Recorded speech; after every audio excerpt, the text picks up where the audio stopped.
Good morning. Good morning. Oh my gosh. Good morning. Oh my god. Welcome in everyone. My name is Tyga. I'm a kitty bartender, a member of Invicta, and I just woke up from a 30-minute power nap. I must have been really tired. I woke up pretty early today. I got a lot of work done. But I was so fucking tired. I was like, I need a 30-minute nap before this panel, or I'm gonna be a fucking mess. I won't be able to do my job. So, Lord help me. Oh my god. But here we are. We're alive. We're kicking. We're fuck. I'm already tired. Oh, I'm getting so old. What the fuck? I did put a straw in my Kool-Aid jammer for a quick sugar fix. So hopefully the sugar rush will flow through my veins and we'll be alive. Hello, welcome in. I need help. I don't know if I can help you. Out of all the people you could ask, I think picking me is probably your worst choice. I think like I should be like the, like when you when you like have like what was it? When you play like games, like the game shows and shit, and you have a lifeline, I should be your last choice for a lifeline. I should always be the last choice. Do you know anything about relationships? No, I'm actually Arrow Ace, so I'm definitely the wrong person to be asking about relationships. 5:11 p.m. over here, so it's not really the morning. Yeah, it's 5:10 p.m. right now. But you know that morning is whenever I wake up. Thank you so much for the follow. Trust this cat with my life. Come on, guys. But if you guys are new here, my name is Tyga. I'm a kitty bartender, a member of Invicta, and I have been hosting Pride panels the whole month of June. I hope everyone has been enjoying all of the Pride panels that we've had so far. It's been really good. I can't believe we did like 6 straight streams about just Pride. So I really appreciate everyone showing up and showing out for each of them. We have 2 more under our belt. So this is the second to last group until tomorrow. And then we have 1 more stream with a lovely friend of mine to finish out the month. So I hope you guys very much enjoy all the things we're going to do. We'll definitely be starting soon. I just wanted to get some of my shit out of the way before we get into the panel. My merch drop with Uwu Market is coming out this weekend. It should be coming out on Friday. And they said that I'm allowed to show the art. I'm allowed to show the art to you guys. And it's a lot of good stuff. Do you guys want a sneak peek before we start? I think I'll show off the blanket. The blanket's my favorite part, actually.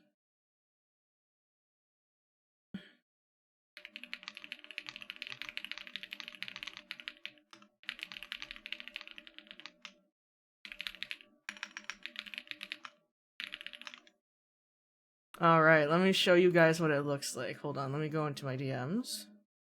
Where is it? Yeah!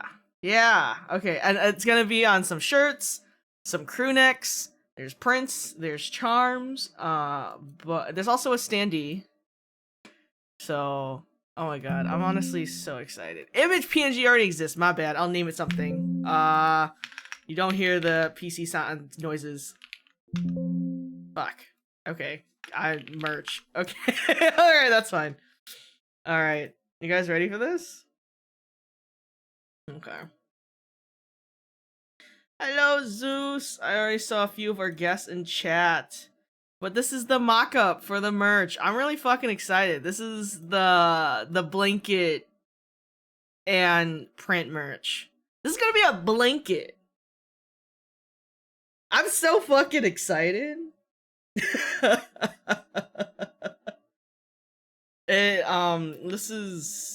This was a lot of work, honestly. I I put the people at Uwu Market through a lot of work for my merch. I really wanted it to be something that was cute. Something that I felt that anyone could wear, use. The charms are also super cute. I'm just really glad because I feel like a lot of people have a really bad habit of making ugly merch, and I'm not about that life. And I'm just really happy. I'm really happy. I hope everyone really loves what's coming out of this. So I'm very excited to share everything on Friday. So I really hope you guys like it. It's really good stuff. If you guys also didn't see, I finally uploaded a new fucking YouTube video. My editor's PCs broke in tandem with each other, so a bunch of shit took forever to get done, but we can watch it together because it's only 2 minutes. But I think that's the right link. We're gonna find out right now, actually, if it's the right link. Hold on. This video, I can't. This video was insane. Is there gonna be a link for the merch drop? Yes, everything will be fully announced and dropped on Friday. They said that I was allowed to talk about it today, so I was really happy to mention that. So if you guys haven't seen the video yet, oh my goodness, I can't believe this. Alright, hold on. It's, I was honestly surprised it, what do you call it? Went through ad checks. You know, a human reviewer had to look at my video, chat. A human reviewer had to look at my video. So, I think that says enough for itself. Hold on. I've never played Pico Park before, so I actually don't know how this works. Oh,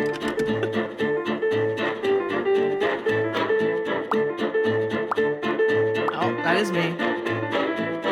Suck donkey dick. Oh shit! Come here, you bitch! Quit that shit! Me! This is so fucked up! I fucking hate these guys! This is so fucked up. Tiger, we're smooching. Get your fucking hands off of me. Get fucking quit! I don't want to be on the bottom anymore! I hate these bitches! I hate every single one of them! This is so fucking fucked up! Okay, now get in the fucking room! I didn't realize how much I cursed until this video. I'm not gonna lie. Oh, God damn it! What? Get the fuck over here! This can't be real. This fucking can't be real. Dick. I'm fucking sick. I'm gonna fucking vomit. Yeah, you just stayed on the fucking plate! There's no way. There's no fucking way he's stuck behind there right now. So Pico Park does ruin friendship. Cursing like a sailor. Honestly, I curse a lot, and I don't know why I do. It's like second nature for me, you know? Like, I kind of just do it without thinking. Get the fuck out of here! I fucking hate you. I hate you. I fucking hate this motherfucker. Tired of being a frustrated single parent of 3 for 2 minutes and 20 seconds straight. I'm sick. No way, this is fucking happening! You guys go top. You guys go top. What? Hurry down! I can't fucking do this. Oh, what You the have to hit the fuck? buttons to add time.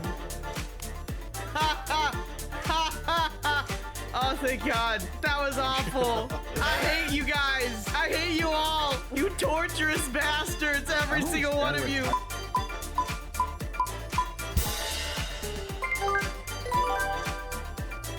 That was 2 minutes. That was 2 minutes. I cursed that much in 2 minutes.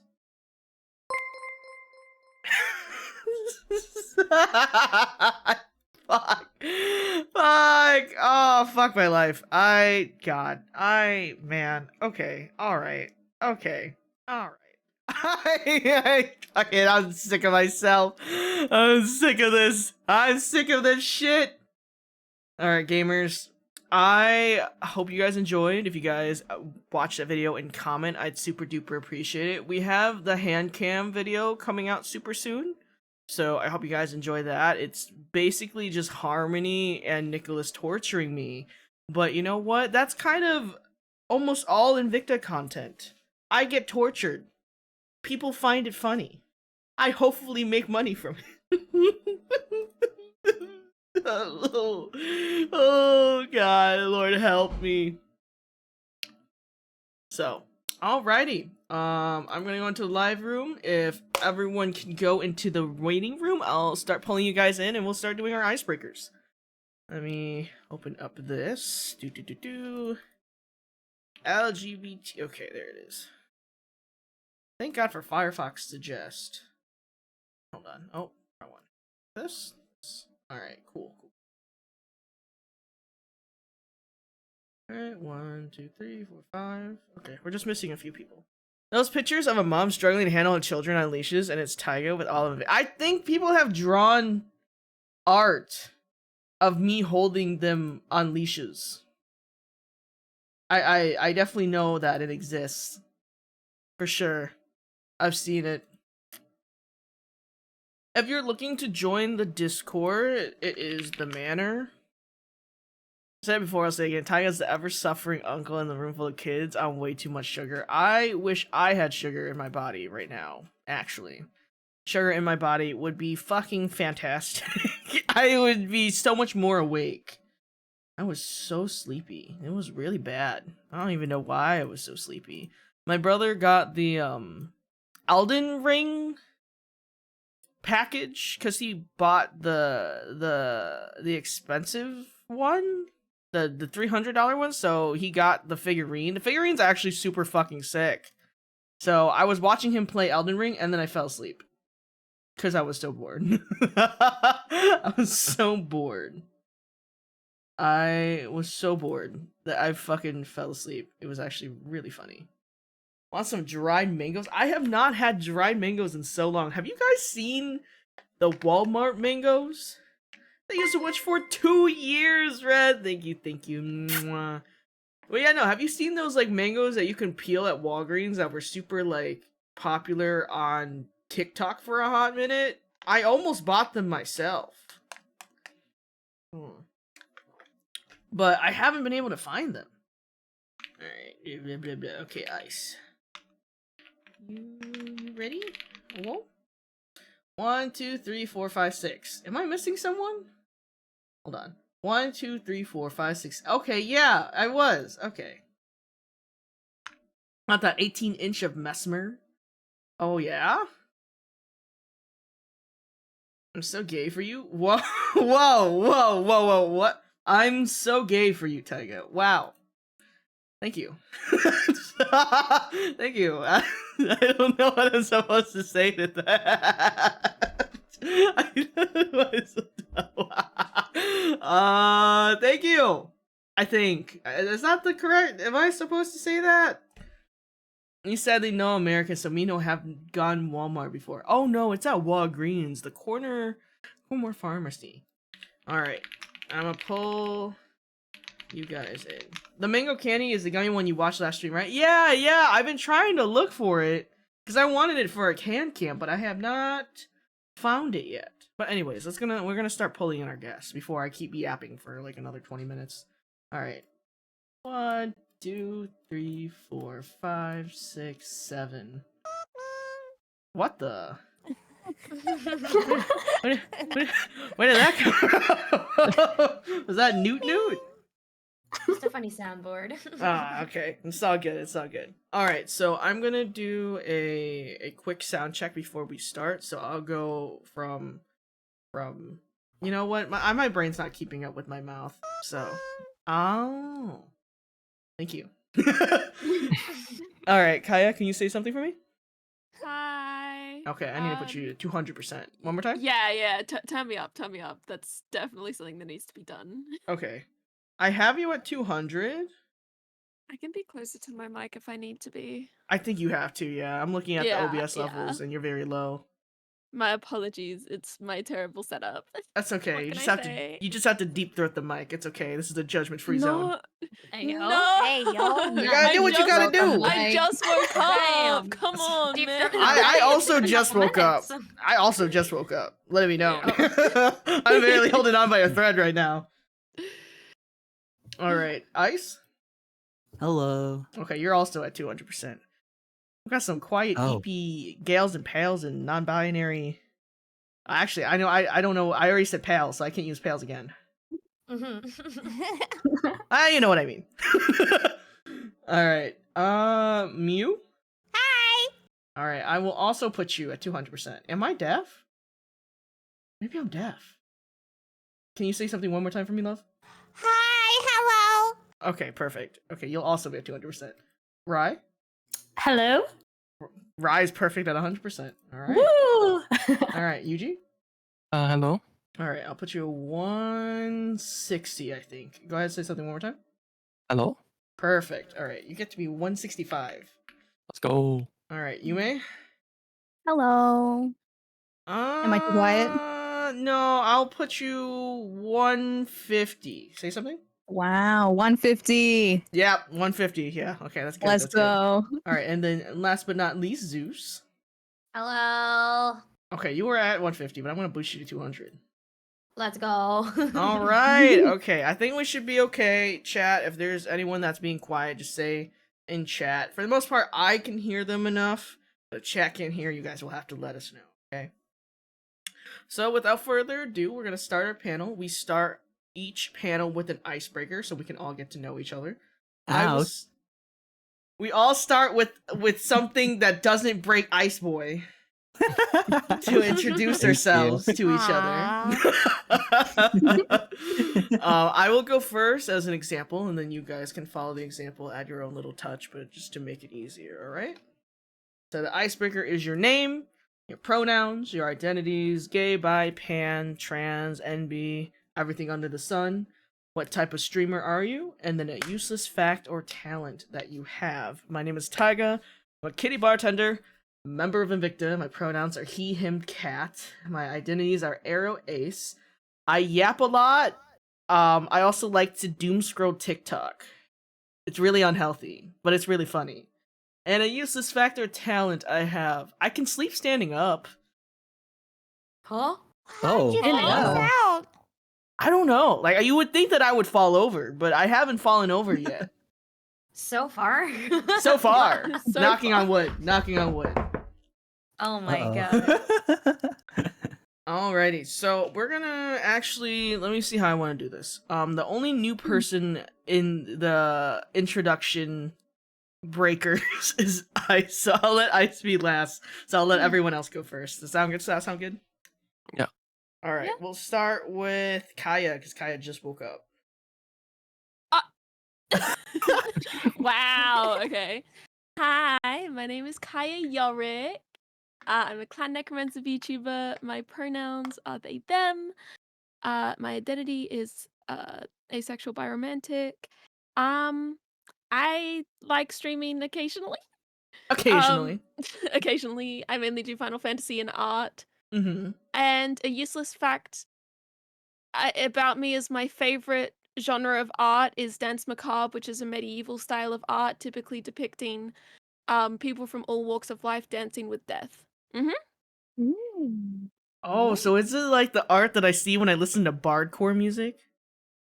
Honestly, yeah, kinda. Yeah. I love me some bardcore. I don't know why it's so good. I think there's like an Usher version of Yeah, but in bardcore, and I listen to it religiously. I think I was once in a clothing store and I heard a bardcore version of Pumped Up Kicks. You know what? And- That's a vibe.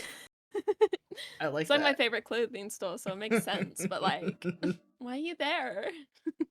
Perfect. Thank you so much, Kaya. You're welcome.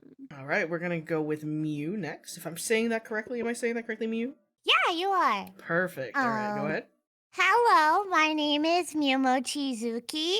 My pronouns are she, they, and oh my god, I have ADHD. That's my useless fact. I can't remember all the questions. Your identities? Oh, my Relatable. identity, yeah, I'm pansexual. Okay. And then I am a chaotic streamer, kind of do a little bit of everything, but I am mainly a singer, rapper, and a voice actor. Singer, rapper, and voice actor. Damn, you're talented then. I can't do any of those things. I wouldn't say I do them well, I just sure do them. You know what? You're doing better than me. I don't try at all, so. Thank you so much, Mew. Thank you. How about you, Rye? Hello, I'm Rai. I am a non-binary bisexual dear VTuber that loves bread, and I also like Vocaloid and using vocal synths. And a useless fact about me is I like to make random sounds when I do mundane things, like I'm a video game character, and I can make pigeon sounds. Well, now I gotta hear it. Ooh, Pigeon. I gotta hear the pigeon. I need to know. All right.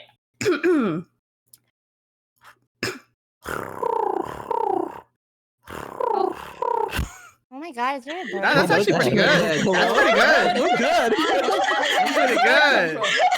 I suddenly felt like I was just in New York. Perfect. You said that you love bread. What's your favorite type of bread? Oh, that's a tough one. Contrary to my name, my favorite type isn't actually rye bread. I actually don't really care for rye bread. I love rye bread. I love rye. I would have to say my favorite is probably brioche bread. Oh, brioche is good fair. too. That's Yeah. fair. Yeah. Brioche, when you bite into brioche, it's like, I don't know.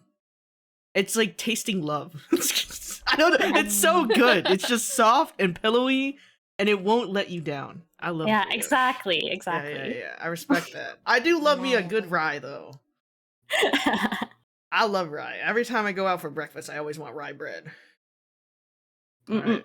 Thank you so much, Rye. Next, we have Yuji. Hi, my name is Yuji Bells. I am bisexual. What was that next thing? Oh, my pronouns are he, him. Mm-hmm. Type of streamer? A useless fact. Oh, right. I'm I guess Dark Souls streamer. I played it, but even though I'm really bad at it. That's okay, me too. Yeah. And a useless fact is I like to I guess cosplay. Crossplay. Yeah. Who's Okay. your favorite character? Yeah, what's your favorite character you've done? I did 02. 02? Oh. Mm-mm. Okay, that the whole suit and everything. Not the whole suit and everything. Oh. Okay. I was about to say, Yeah. how do you get in that? Because I don't even know how I could get into that. I wish I knew. There was one time I tried to put on latex. Did you guys know you have to put like latex oil to put latex clothes on?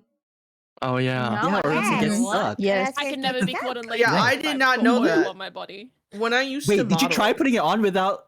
No, Wait, when I please used to don't tell me model, that. okay, usually you get dressed by the people in the dressing rooms, right? But I get to at least have my underwear on. We were doing a photo shoot with latex, and they're like, you have to strip. And I was like, oh, okay. I mean, I can do that.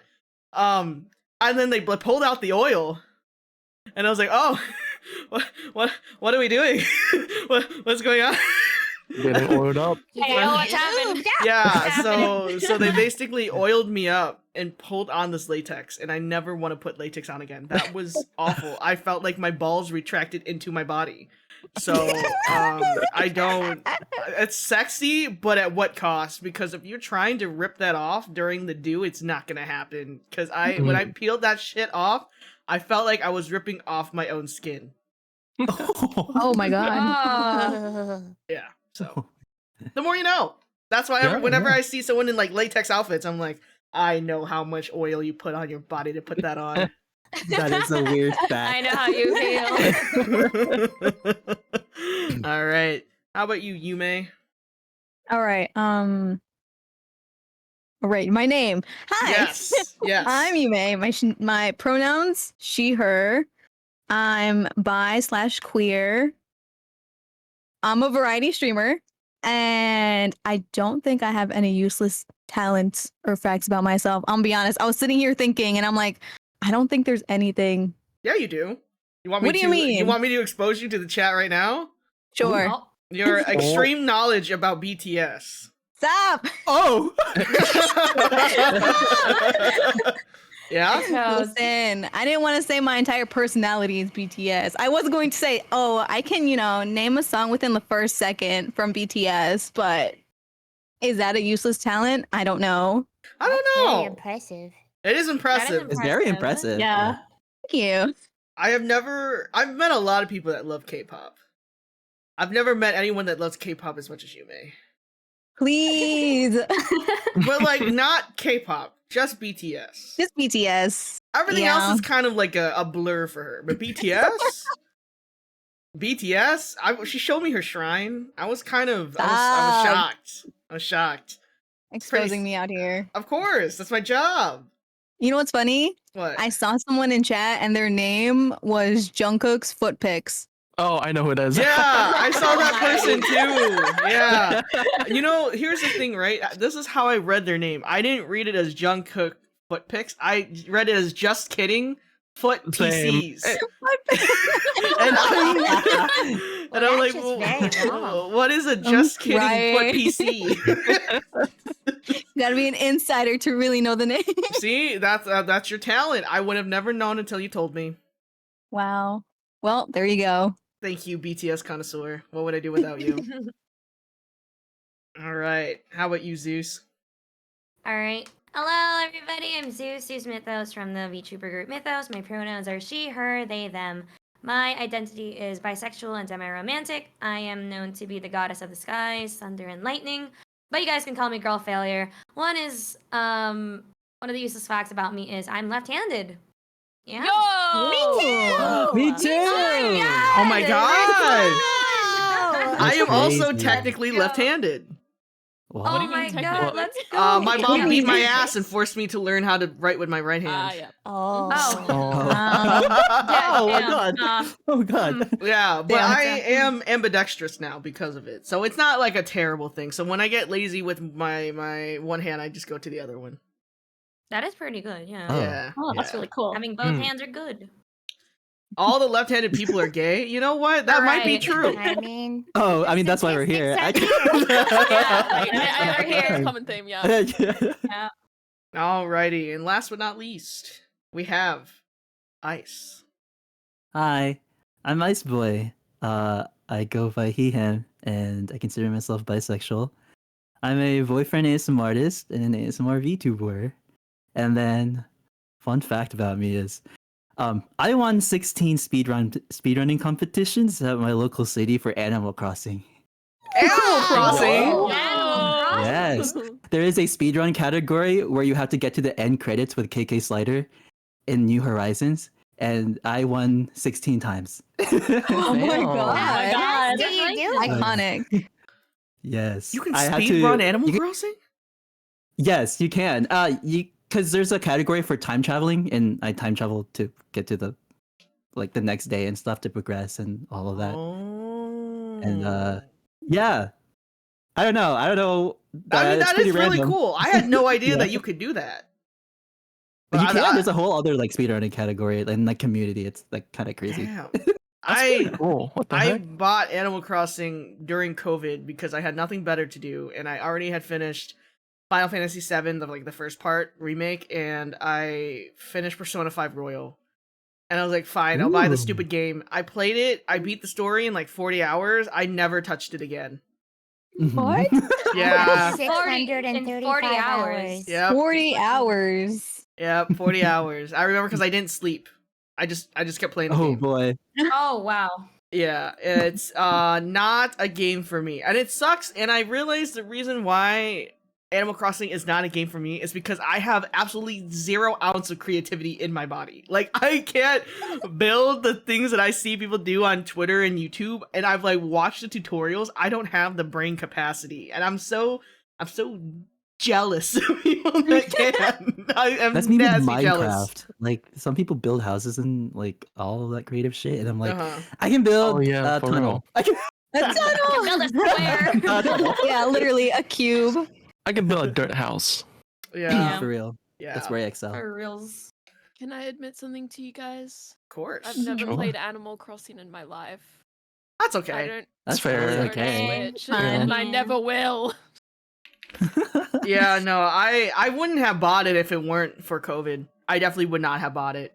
And I played the DS version of it too, and I liked it. But even then, I still wouldn't go out of my way to buy the game, Mm-hmm. which is so sad because I feel like it should be a game that I enjoy. I just don't think I have the mental power for it. Breaks my heart. It does take a lot of you every Yeah. single day, logging in, seeing what's happening, and Yeah, making you sure can't even everything's pay me to okay. do that for gotcha games. You know, like, Yeah, that's oh, not okay, gonna happen. I'm I feel like that. eyeing a Genshin right now. You know those, like Lewis Griffin meme with like the pills and stuff. That's me with Genshin. Oh god, Oh my god. I not feel you. Genshin. Yeah. Not I Genshin looked though. into It's... Final Fantasy while waiting.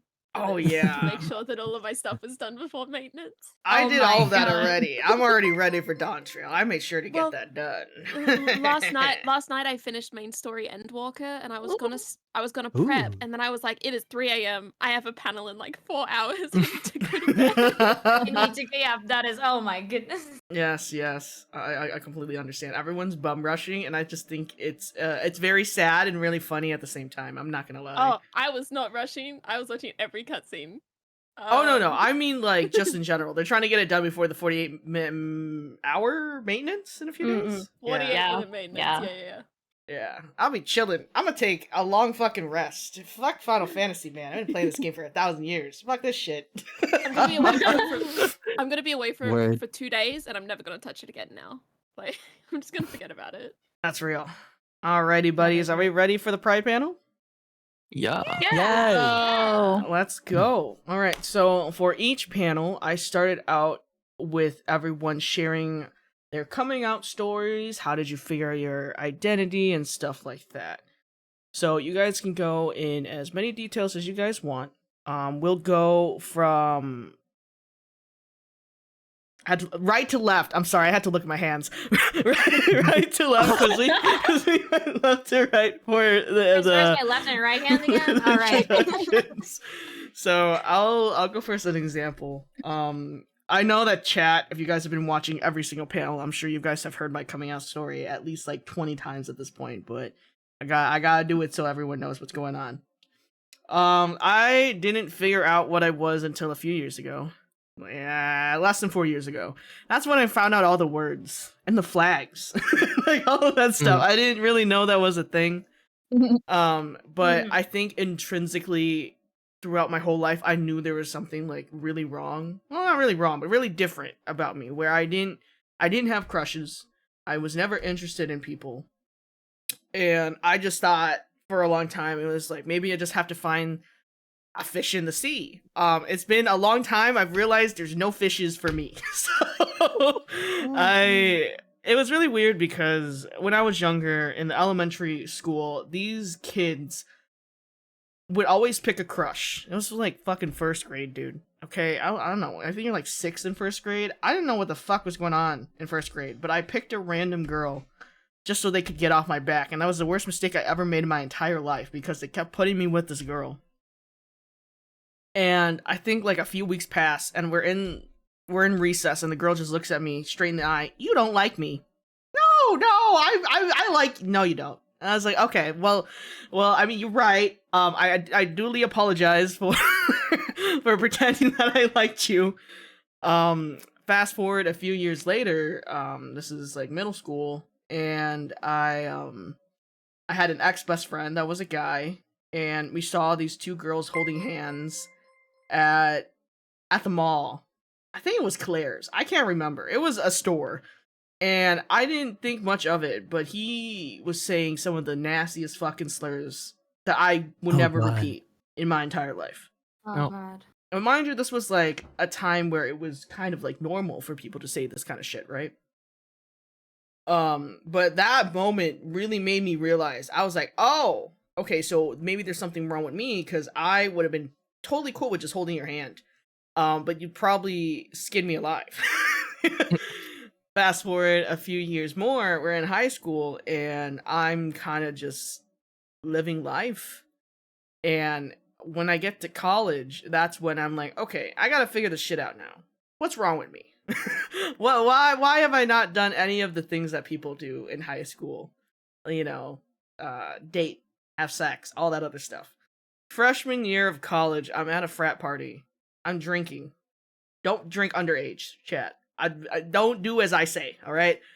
I was drinking, and this couple comes up to me and asks me to go upstairs. Mind you, I was an immature child that didn't know really what was going on. I thought that we were just gonna go upstairs and talk or something.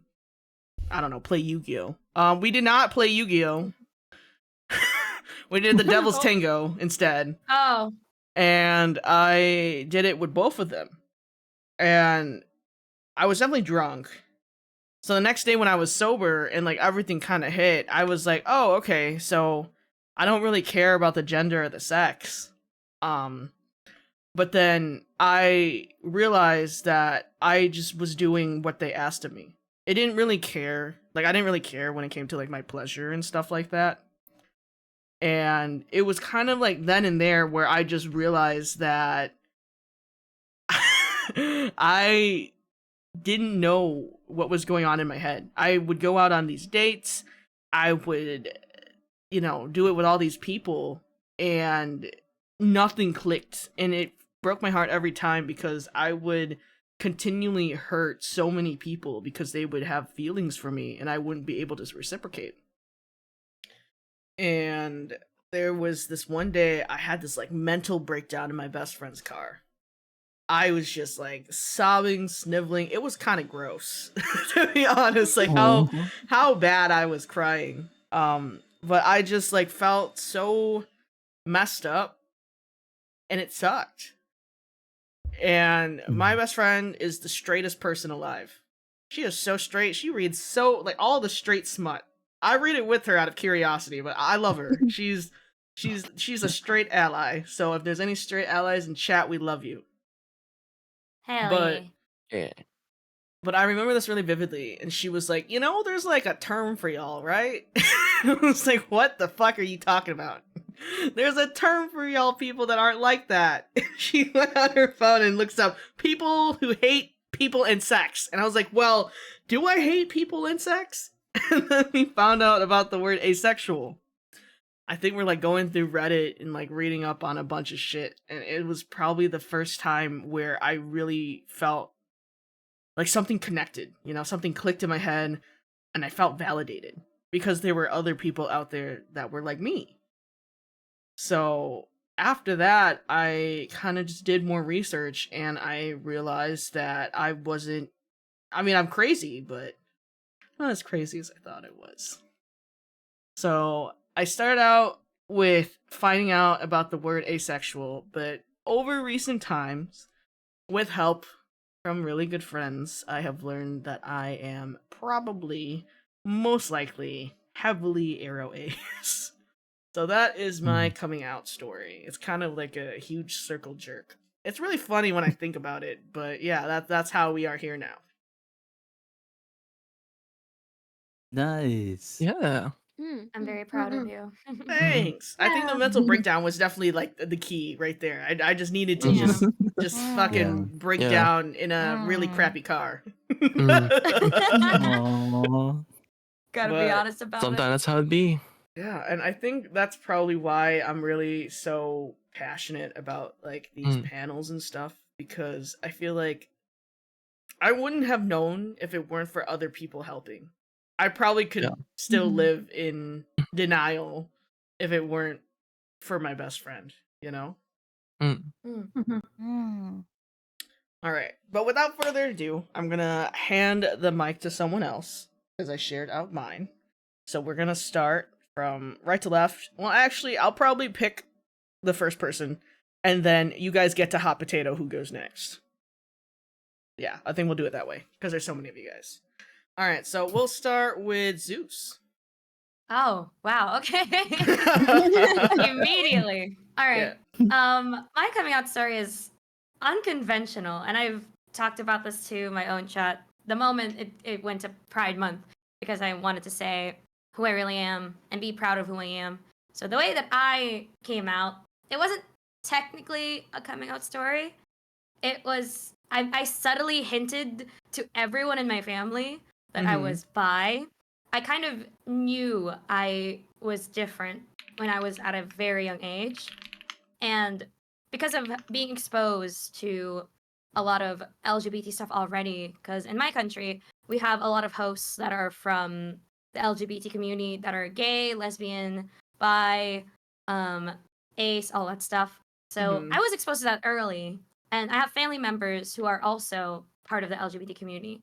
So growing up, I thought it was normal for guys to love guys, or girls to love girls, or for girls to love guys. Either one. Love is love. Until I went to school and said, like, no, you're not supposed to love guys and guys. You're not supposed to love girls and girls. It's only guys and girls. I was like, that's not what I was taught when I was a kid, but okay. So I didn't want to like fight them on it because they're a teacher and was like, what? in kindergarten or something like that. Mm-hmm. So I basically just kept it to myself until I was in high school when we finally got like internet and stuff that, oh, okay. So apparently there is much more things happening outside of my bubble that people think that this is bad when I thought it's not bad. Other people think it's bad. And people are very, very rude to those that are part of the LGBT community, which just broke my heart because I have family members who are like that. And me, myself, who is bisexual, already knowing that I was, is just heartbreaking seeing like other people are like being this rude to like actual human beings. But I try my best to always represent who I am, say who I am, and even if people don't like who I am, I'll just say, all right, and that's you. As long as you're not hurting me and I'm not hurting you, that's okay.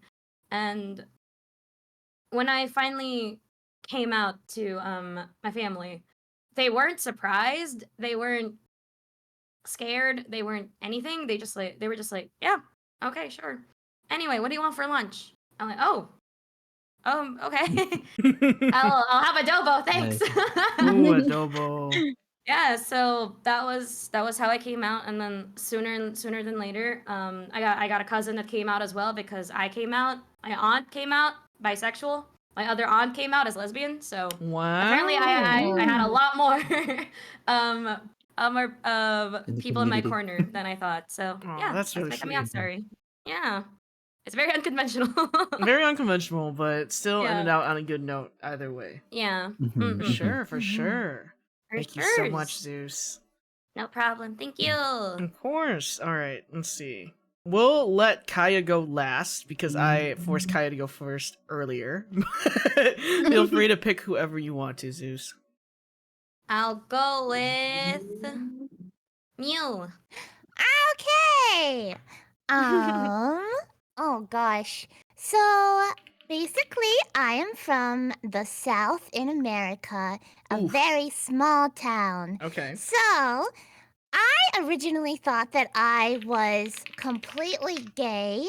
And I had a long-term girlfriend who basically I was closeted for a very long time, except to like everyone in high school because they sniff it out. But to like my family, I was closeted.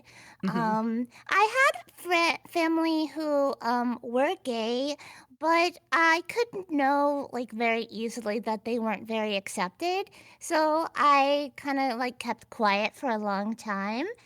And then basically once I got out of that long-term relationship, I kind of was discovering that I wasn't just attracted to anime men like I thought. Like I didn't think real Okay. men were attractive at all. I just liked 2D men. But then, like my feelings for someone specifically came and then I became attracted to them and they were a man. So I was like, okay, maybe I do like guys, maybe I'm bisexual. So at first I thought I was bisexual for a very long time.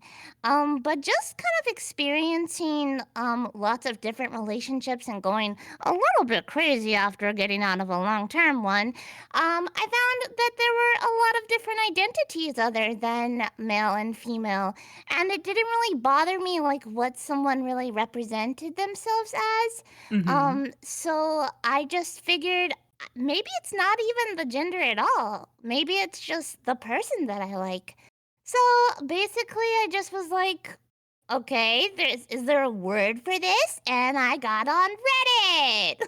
Okay, all right. We love Reddit. And that's how I basically figured out something like, pansexuality exists. And I think similar, when I was going through all of these terms, I was also experimenting with like specifically asexual because I thought maybe that was it. Maybe I didn't have any feelings at all for anyone and maybe I just loved people. Mhm. But then, you go through experimenting and figure out that that wasn't the case. So I've gone through a lot of different labels, but I'm most comfortable with pansexual and demisexual. Mhm. So yeah, that's basically it. And eventually I did come out to my family and they were a lot more accepting than I thought because they kind of had experience. They kind of educated themselves when more and more of us became gay. Good too. So Everyone's yeah, just gay. everybody's gay. Everybody's gay. Everybody's gay. That's my story. Ta-da! Oh, that was Awesome. that was really sweet. Thank you Yay. so much. It was really sweet. Everybody's gay. Everyone's gay. Be proud. Yippee! Yeah, bye. Alrighty, who's next on the list, Mew? I want Rye. Rye, it's your turn, baby. Hello. So, my coming out story kind of comes in two parts. Part one being sexuality, part two being gender. I Alright, figured them out cool. at very different points in my life. So, so in high school, I had a group of friends, and we were kind of all like beforehand, I wasn't really exposed to a whole lot of LGBT things. But my friend group and I, we were like also kind of all online, like chronically online. And we through using Tumblr and stuff. Ooh, Tumblr. Yes, Tumblr. Hey. There's a lot of people on there that are really comfortable, talking about their sexuality and stuff. I saw, a lot more LGBT media online, so I was like, oh, because I've never really seen a lot of that stuff before. And so, I didn't really think much of it at the time. I was still like, I think I'm straight, and cis, but I didn't really think much of it. My friends at the time were also kind of they were questioning their own sexualities and gender, so we were all kind of like something is up, but we don't know what, because it's high school. It's a very like pivotal point in people's lives, I think. And so, but one day, like my childhood best friend, one day they cut their hair really short. And this was before they came out as trans mask. And so I was like, oh, my friend's really cute. And I remember it was really embarrassing because like for Valentine's Day, I think you could buy like carnations and roses and give to like your crush or whatever. And I was like, oh, I think this would be cute, like just like giving it to my best, like giving a flower to my bestie. But I also low-key think I was crushing on them, but I didn't fully realize it. Oh, okay. But and I would like call them my wife and stuff like that, and I didn't think much of it. But then later on, so like I said, my friend group and I we were all using Tumblr and stuff, and then my friend introduced me to RP. And I was like, "Oh, RP. Yeah. Yes. Okay. RP. Yes." So where I'm going with this, another friend had introduced me to the visual novel Dramatical Murder. Oh, Dramatical Murder. Okay. Okay. And I was like, oh, I really like this visual novel. I want to talk to other people that also like this thing. And I ended up joining a Dramatical Murder RP group. And I ended up getting an RP partner, and we just started talking. Start off, we were just mostly RPing, but then we exchanged Skypes I feel so old saying that. And we just It is talked what a it lot. is. We just talked through Skype a whole lot. And, you know, eventually, like, I think, yeah, she was like flirting with me and stuff like that. And I was like, oh, I think I like her too. And so we ended up actually getting together. And that was the first time I dated a girl. That was high school. We're no longer together now. We're still like really good friends though. But that was kind of like when I, you know, that period of my life was when I realized, oh, I'm bisexual, because I still liked men and stuff. So I was like, okay, yeah, I'm definitely bisexual. And then later on, I don't know when I had this realization, but I kind of realized that I didn't necessarily want to be perceived as a woman, if that makes sense. And so, but like I didn't really know the label for that because I didn't really feel like trans masc necessarily. I do cosplay as guys, and I feel like I feel confident when I cosplay guys. I'm like, oh, I would be a cute boy. And it wasn't until I think like there's like certain fictional characters, when I look at them, I'm like, I want your gender. And one of those being, I guess, recently Kaveh from Genshin Impact. I'm stealing his gender. And like, yeah, and like Link, you know, from Legend of Zelda. I'm like, oh, they're so gender. And I kind of like realized over time that maybe I'm non-binary, because I feel like they them is kind of like kind of encompasses how I feel. And so ever since I realized that, I've been just really comfortable using like they them pronouns, and I feel like that works for me. So that's kind of my coming out story. Just kind of realizing things slowly over time, and then everything like the sudden realization, like, oh yeah, it just hits right after. You're like, oh wow, it was just in my face the whole time. Yeah, exactly. Thank you so much, Rai. Yeah. Dramatical Murder, Whiplash. Yeah, last panel was just like they wouldn't stop talking about yaoi. I never played Dramatical Murder. Oh my goodness. I've never played because I played the more fucked up one. Which one? Togaino. Togaino. Yeah, and I played that, and I was like, oh heavens no. I don't know if I can handle another game from this company, because that shit was fucking insane. Yeah, Nitro Churro games are crazy. Yeah. I was like, damn. Wow. I don't know if I can do that again. Yeah, but I do know the characters. They talked about it last panel, so now I know all of them. I definitely have seen them. I know, like, I've had a few conversations about the characters, but all I know, like, off the top of my head right now is that the main guy has really sensitive hair. And he also has really cool figurines. I've seen some of the figurines that they make of that character, and they're like, wow. Very, yes. Are you talking about Slow Damage? No, I'm talking, I think there's like one where he's like, is it the cross one? Yeah, it's the cross one. Oh, okay. Because my friend has that, and every time I walk into her house, it stares at me. It's just in her living room. So I'm like, wow. Luckily, she keeps the pants on it, so you don't get jump scared. But she does, like, every time when we're drinking, she does take the pants off. So it's not like I haven't. It's not like I haven't seen it without pants on. Hello, Miss Maple. All right, Miss Maple just woke up for her nap, so she's staring at me right now. Alrighty, who's the next person, Bri? Huh? If Yuji's power is back, I will go with Yuji. I'm back. Alright, Hello. welcome back, Yuji. It's all you, baby. Oh gosh. I guess mine isn't as interesting, but it's kind of like a slow burn for me. Ooh, we do love slow burn fan fictions. Oh man, speaking of fan fiction, actually, I think I always knew that I'm bi, because I did like girls. Still even now. But it all kind of started back when I was in kindergartens, way back in Vietnam's. During nap time, this one kid, he just kind of came up to me, and I guess just kissed me, and I was so confused. Whoa. Oh. Yeah. Damn. Jai. And it kind of stuck with me ever since. This was a slow to be burn? honest.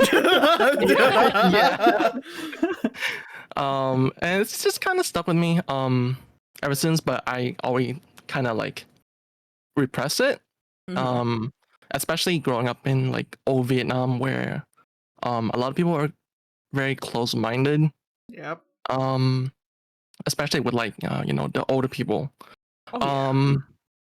But I think ever since moving to the US and attending school, even though the LGBT movement still wasn't very prevalent back then, again, like I always kind of knew, I seen kids throughout middle school and high school going through changes, and I've really thought about like myself and like how I feel and everything.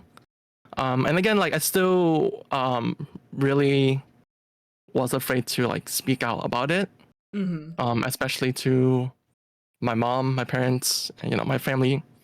Um, but slowly but surely, through the influence of media and stuff, it also kind of cemented it during that time because I was reading a lot of BL, Mhm. like a lot. As one does. Yeah. And I think this one really stuck out to me. It's a manga called Prunus Girl. I don't know if anyone heard of it. Prunus Girl. Yeah. Does not ring a bell, personally. It's a manga about like a guy who cross dress and falling in love, and Mhm. it's a romance. It's cute. But yeah, I was reading a lot of those, and again, all of those kind of stuck with me. And I think around that time, I started to like see other guys, and I find them attractive, and same thing with girls. But I think slowly I kind of come to accept it. But I like again, I just kept all that to myself until like very recently, probably right before COVID hit.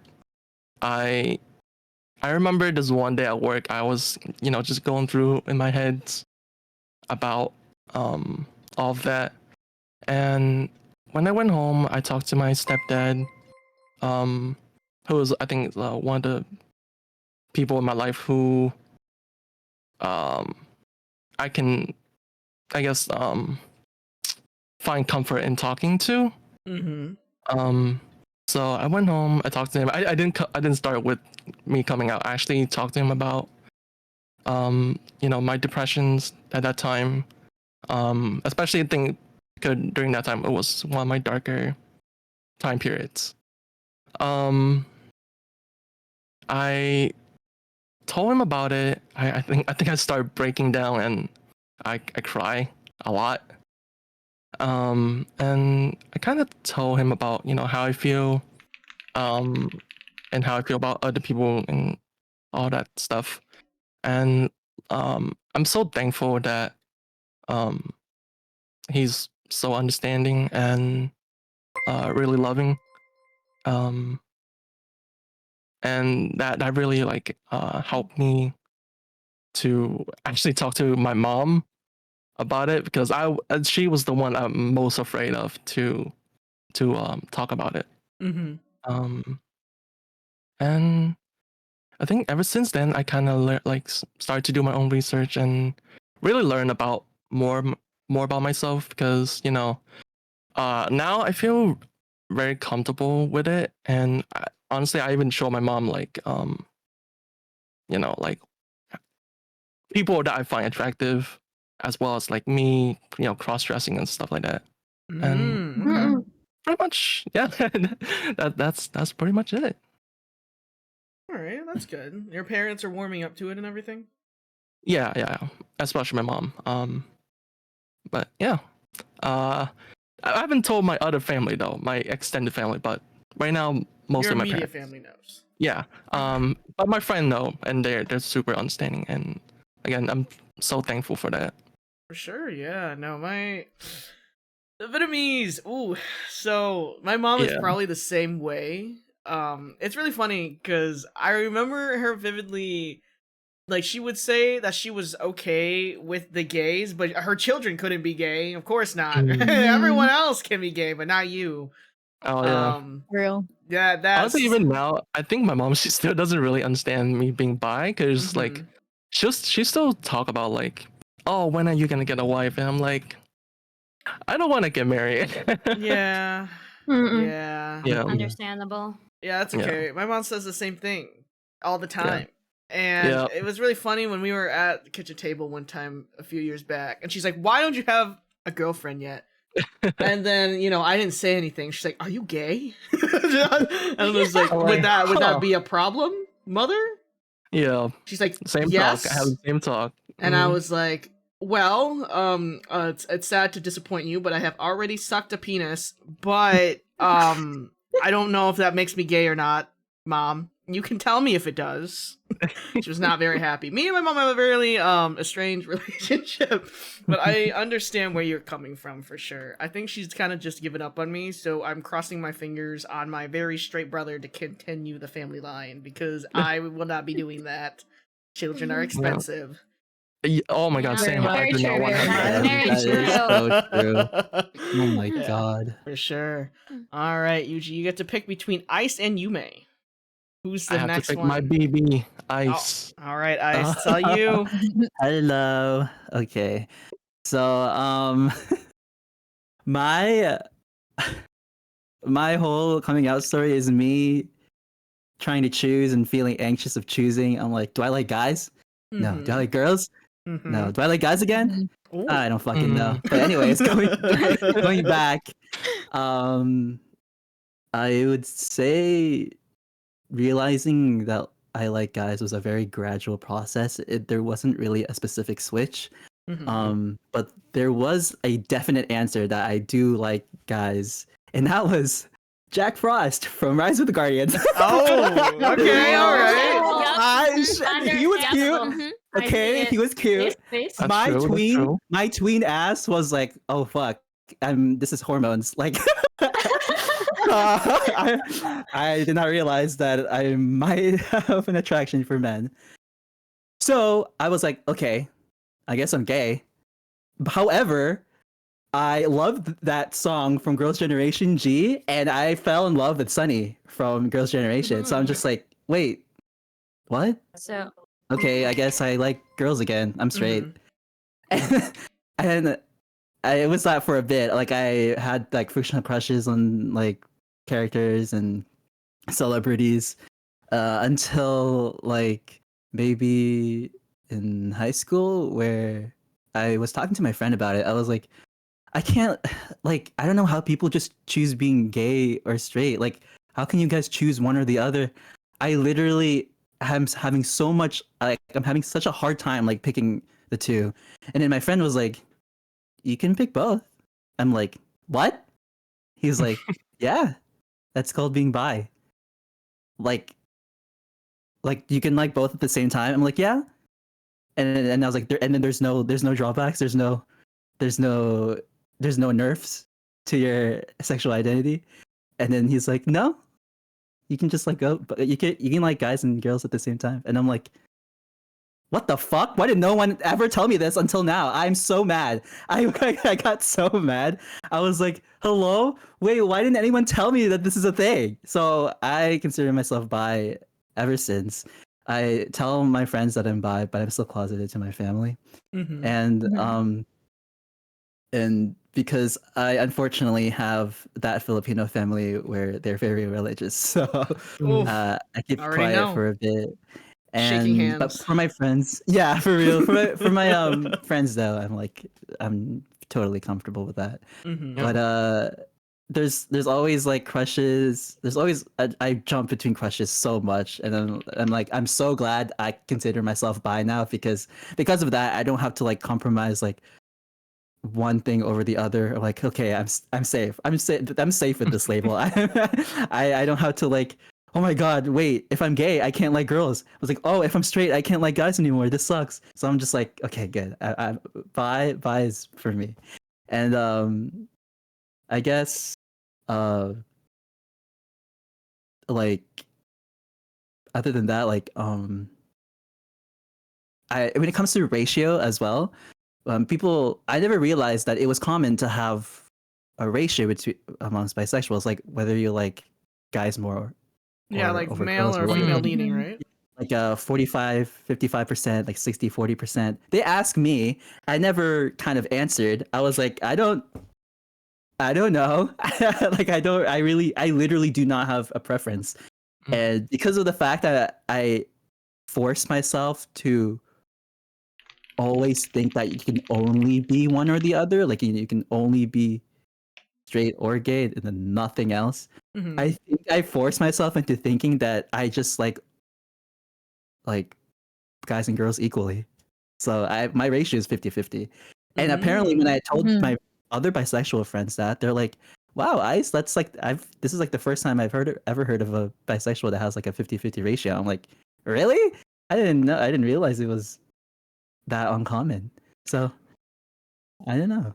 I'm not sure, because I feel like I've met more 50-50s than I have met more leaning, because the ones that I have met that are more leaning end up going through the bi to pan pipeline. Right. So they start as bi, and then the leaning starts going in, and then like, oh, because then there's like, the people that are kind of like in between, and then they're like, oh, then I guess I'm pan now, right? Because it starts to get murky water. Right. So yeah, I actually think 50-50 is more common, but I could be wrong. I could be wrong.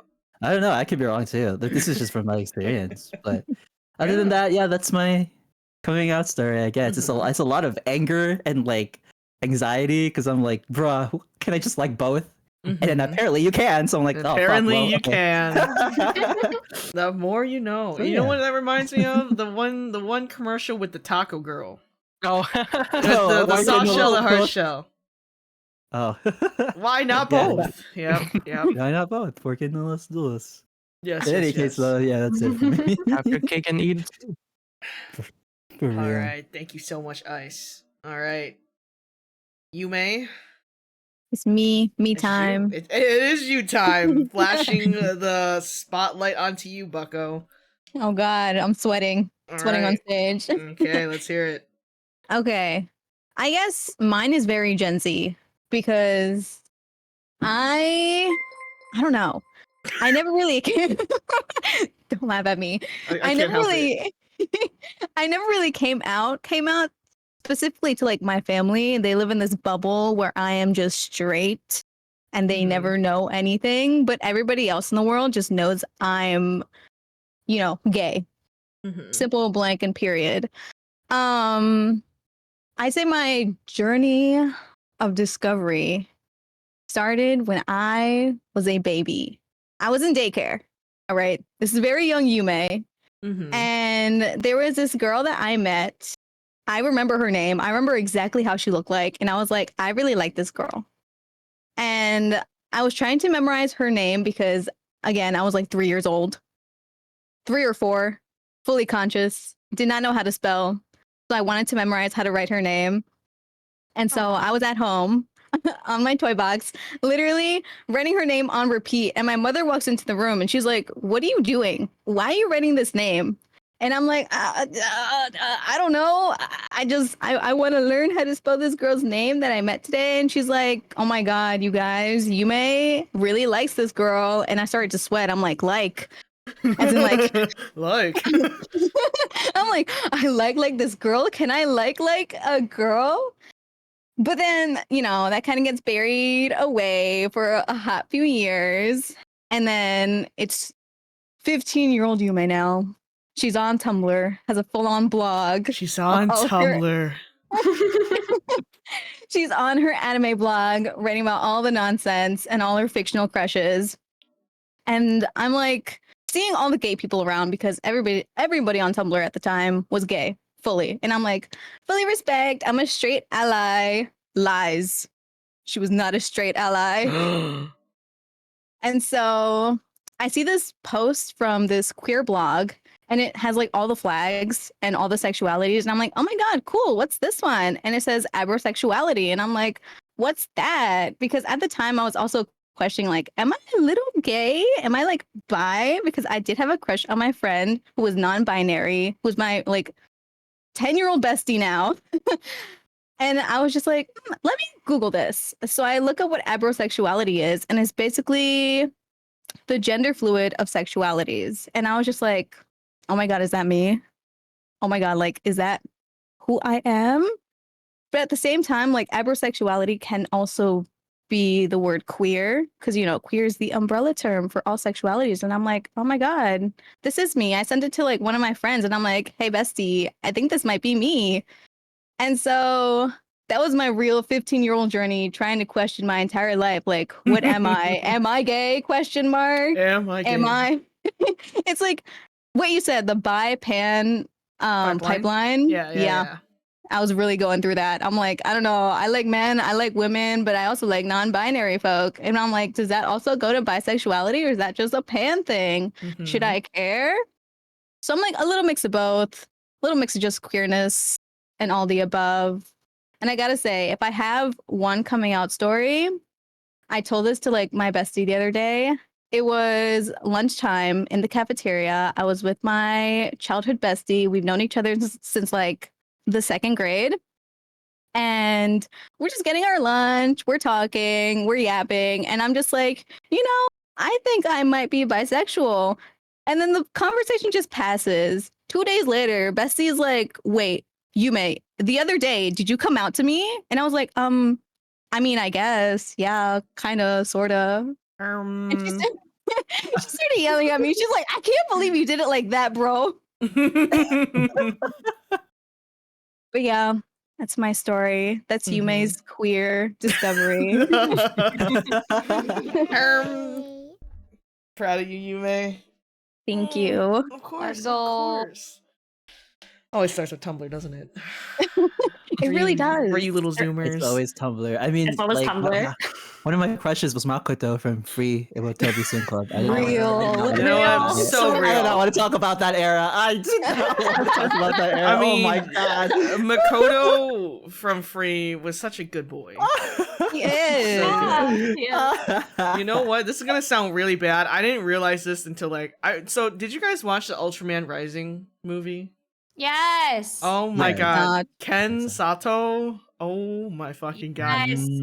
Listen, I just didn't hit until I started watching. I was like, is my type just wide shoulders, twink waist? Is that what it is? like what is going on?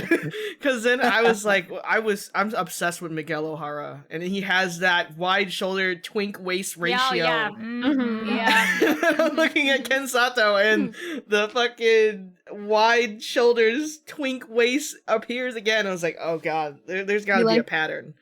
You like them Dorito chips? I do. I do. Yes. I really do. But yeah, no, like, I'm telling you, okay, Netflix doesn't even have to pay, like, for, like, ads, okay? The TikToks on edits and shit were enough for me to watch the movie. I saw that 1 million view edit to that one song, Ken Sato, and I was like, welcome home, Tadashi Hamada from Big Hero 6. I missed you. He's back. He's alive. Exactly. Oh my God, he's so fine. He is so fine. Really, really. If you guys haven't watched Ultraman Rising yet, please do. It was really good. I enjoyed it very much. Besides the character being hot, it was actually a really good movie. I liked it a lot. It's a very wholesome movie. He fathers so hard he became a mother. That's what I'm saying. Alrighty. Where have I heard of that saying before? Oh, that's like Arlecchino. He became she was mother so hard he became a father. Yeah. That's where I was familiar. I was like, what? Where have I heard of that before? Yes. All right. How about you, Kaya? Okay. So a fun little fact about me is that I grew up Mormon. So we're gonna go down a little bit of a religious pipeline, I think. Okay. Yay. So yeah, I grew up Mormon. My whole family is Mormon. I'm not Mormon anymore. I'm actually pagan now, but I was at some point, and that comes into play a little bit later. So growing up, obviously, I wasn't really exposed to LGBT stuff because I'm, have a large religious family. I was very, closed off. I didn't even know what swears were until I was 12. Oh God, don't look at me. Wow. Yeah. Don't look at me. That is how closed off I kind of was. And I didn't have like the very the very religious type of upbringing. Like I was, publicly schooled, everything like that. But like my mom kept me so sheltered from stuff. It was crazy. But around the age of, I think about 13, I was like, my friend is really cute. Mm-hmm. And then I was like, my other friend is really cute. And, Ooh. girl and guy, like Okay, adjacent. okay. And I was like, okay, that's fine. And then I think around 2016, no, sorry, 2015, I had a boyfriend. And he was like chill, but also we were like 13, so whatever.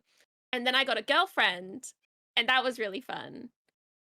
But while I had this girlfriend, I went to an all-girls school, and I had this weird phase where I was like, because I was in that age bracket where in the Mormon church you go from being in primary, which is like ages 5 to 12, into young women's, which is 12 to 18. And they have like they have like this little like pamphlet thing that is called the For Strength of Youth. I don't actually think they use it anymore, but at the time they used it. And they have this whole paragraph on like marriage and stuff, and the first line is homosexuality and like being gay is a serious sin. If you are gay, you need to talk to your bishop about what could be done. Oh. And I was like, oh. Oh no. Oh no. Oh, wow. Okay. Oh no. And so I had this weird phase in high school. I was dating a girl, and yet I was trying really hard to be a good Mormon. Okay. Like I followed everything to a T, but it was like I had a girlfriend, and I'm not out to my mom or my dad, or my brother. Mm-hmm. I'm out to some select family members. I think out of my whole family, it's like 4 of them.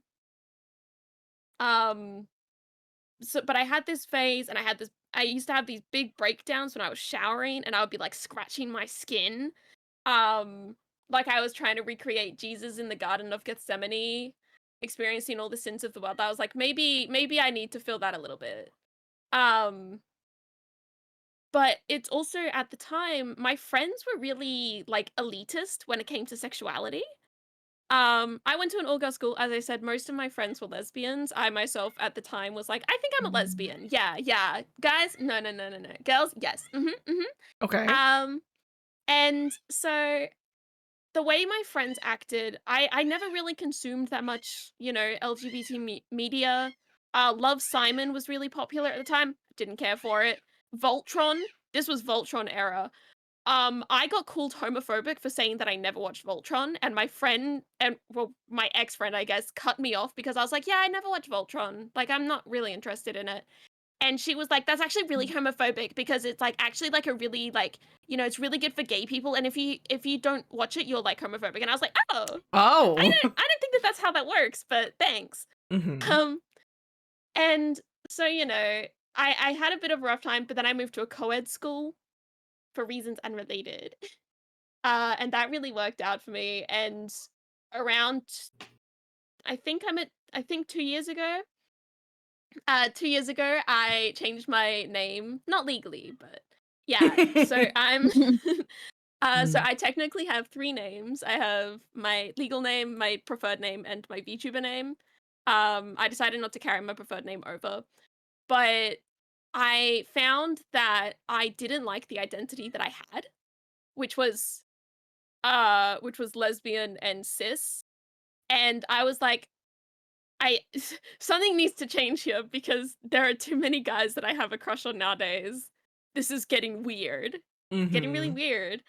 And eventually I was like, okay, I'm pretty sure I'm pretty sure I'm bi, but I'm also completely averse to, sex. So I'm like, okay, I'm asexual. Like that's easy.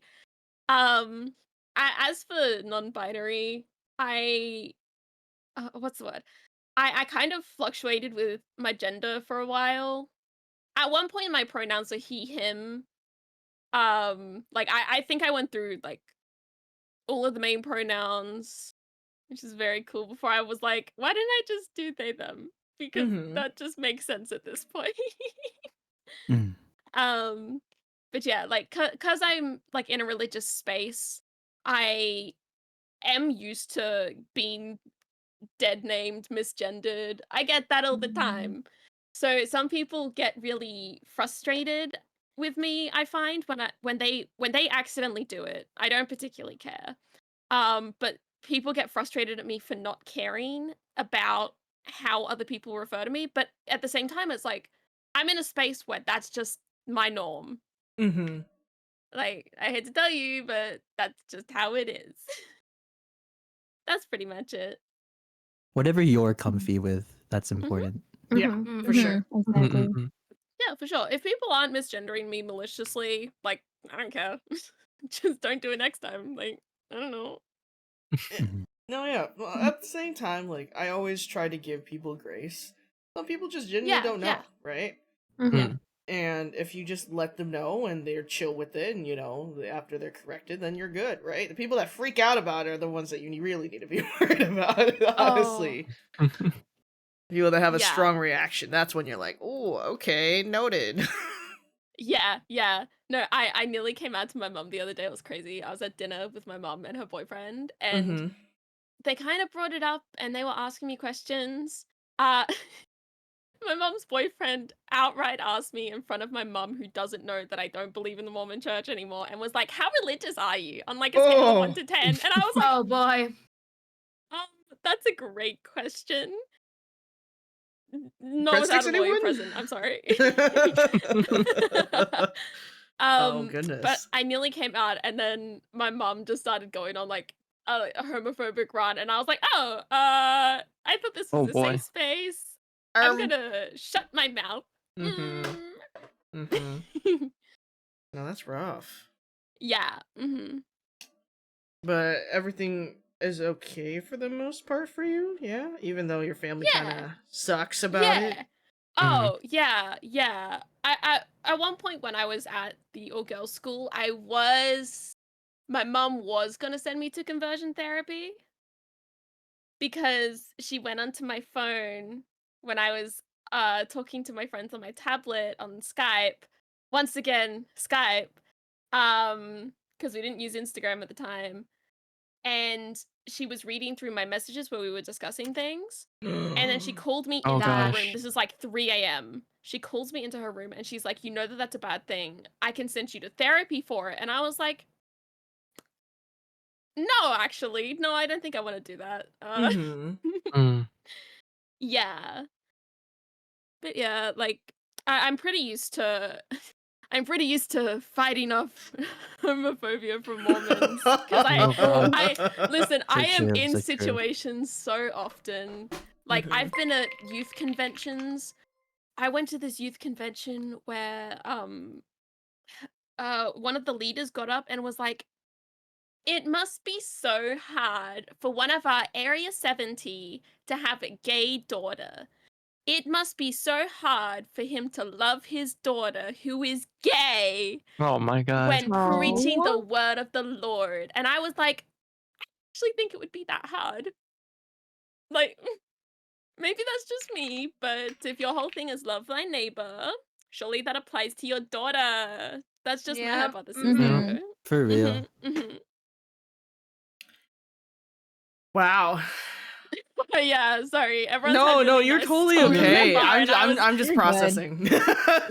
Yeah. For real. I mean, Yeah. not every story is happy, and that's kind Yeah. of just like the circle of life. If anything, I'm very thankful that you were willing to share your story with us. So thank you so much, Kaya. You're welcome.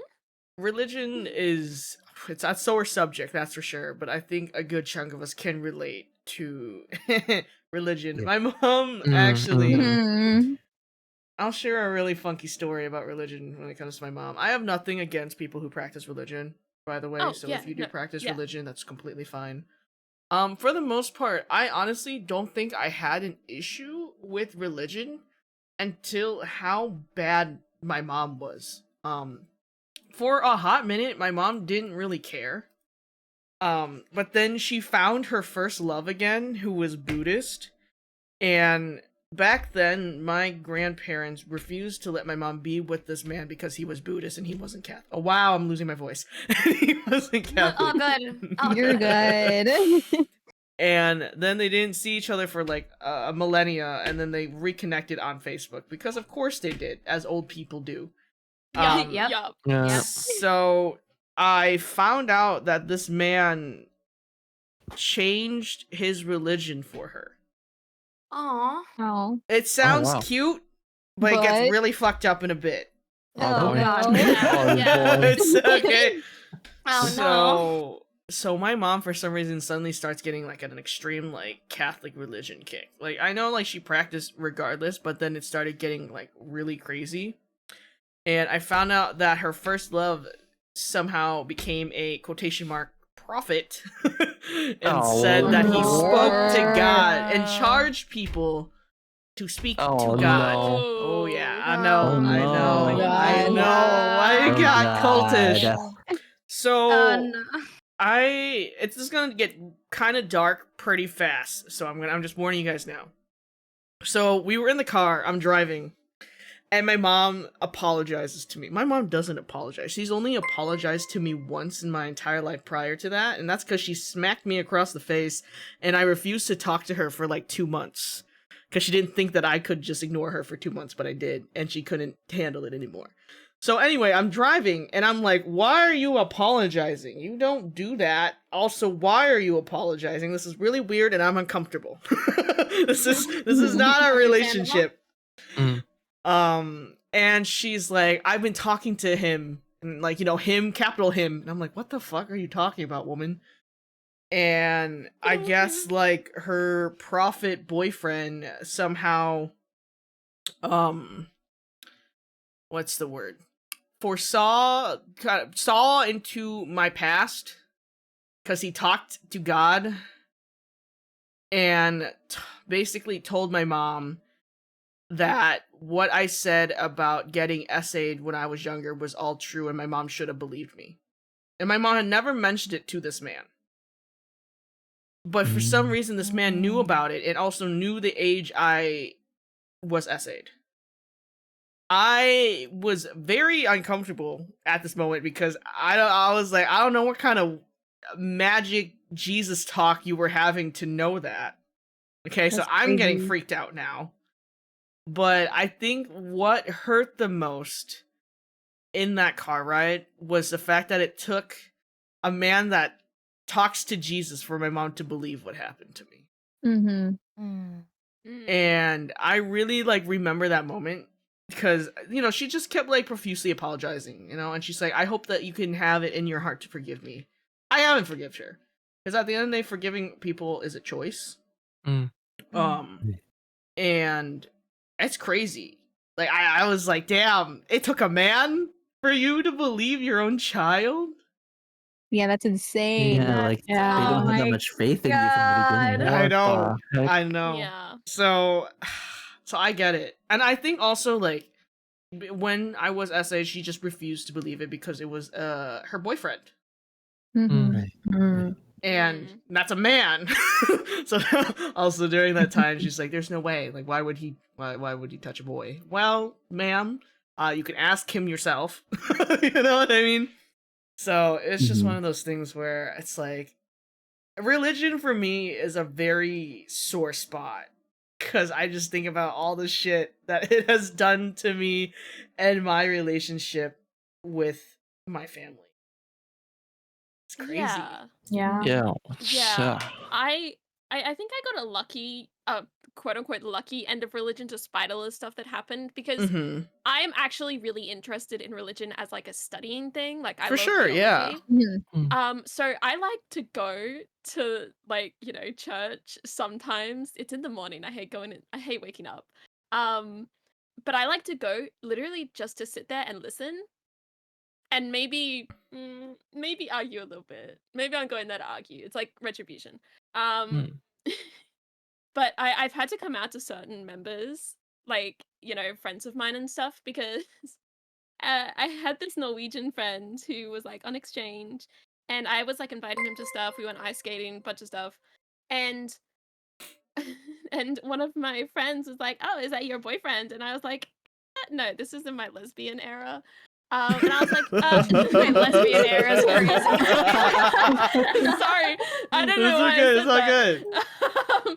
And like that was when I was like pretty sure I was lesbian, and I was like, "Oh no," and she was like, "Are you sure?" And I was like, "Yeah, I'm a lesbian," and she was like, "Oh." And then didn't talk to me for like 3 months. So Oh. it Oh my was God. really cool. Like, I'm in a bit of a weird spot because there was this weird age range, not age range, but there was this weird dynamic in my particular youth group in my ward that was like you had the super religious ones and then you had people like me. Mhm. And the super religious ones, none of them liked me. Not because I was gay, because I was weird. Oh, okay. Fair enough. Yeah, they hated me okay. for ulterior motives, but if they knew I was Mm. gay, that would be another dart on the dartboard. For sure. Yeah. Okay. But yeah, so it was like the kind of non-religious ones, which was me, and usually a lot of the younger girls who were also a bit weird. Because like, you know, it was very clear that the super religious ones were the super favored ones, and so, you know, there wasn't much support for the other ones. So I was like, that's me now. I'm your support. Welcome into Young Women's. You're now my best friend, and you're actually really cool. And then half of them ended up being also gay. So I think I just attract a certain type of person. Mm. Fair enough. Do we call it the gaydar? I don't know. I think, yeah, I think I have reverse gaydar where people see me and are like, that is a gay person that I can talk to. Mm. And I just don't notice.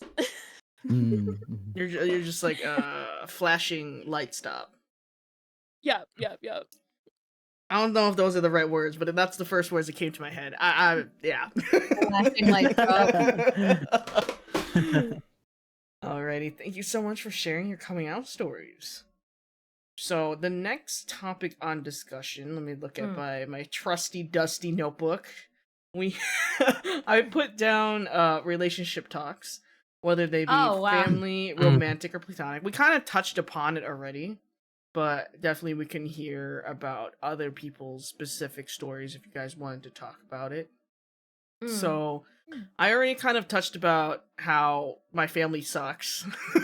Yeah, you guys already figured that one out. My siblings, luckily, I think we're all so super close. We're all trauma bonded. So I think them finding out that I was Arrow Ace, they weren't surprised. But they all kind of were just like, you know, we feel like this is kind of our fault because you were our mom and our dad because our mom didn't want to do her job. Yeah, well, kind of, but it's okay. Wow. It's fine. You guys just have to carry the family bloodline because I'm not doing. You know? I had to raise you children as my own. I'm not doing it again. I'm not dealing with children again. When it came to romance, God, this makes me sound like such a slut. I dated around a lot. And I went on a lot of dates, and it just was so, I always just felt like such an asshat because I would go out on these dates because people asked me to, and a part of me couldn't like say no because I wanted to see if I could make something happen. But then every time they would grow feelings, I would not have anything. And I'd feel like such a fucking jackass. I kind of just stopped doing that too.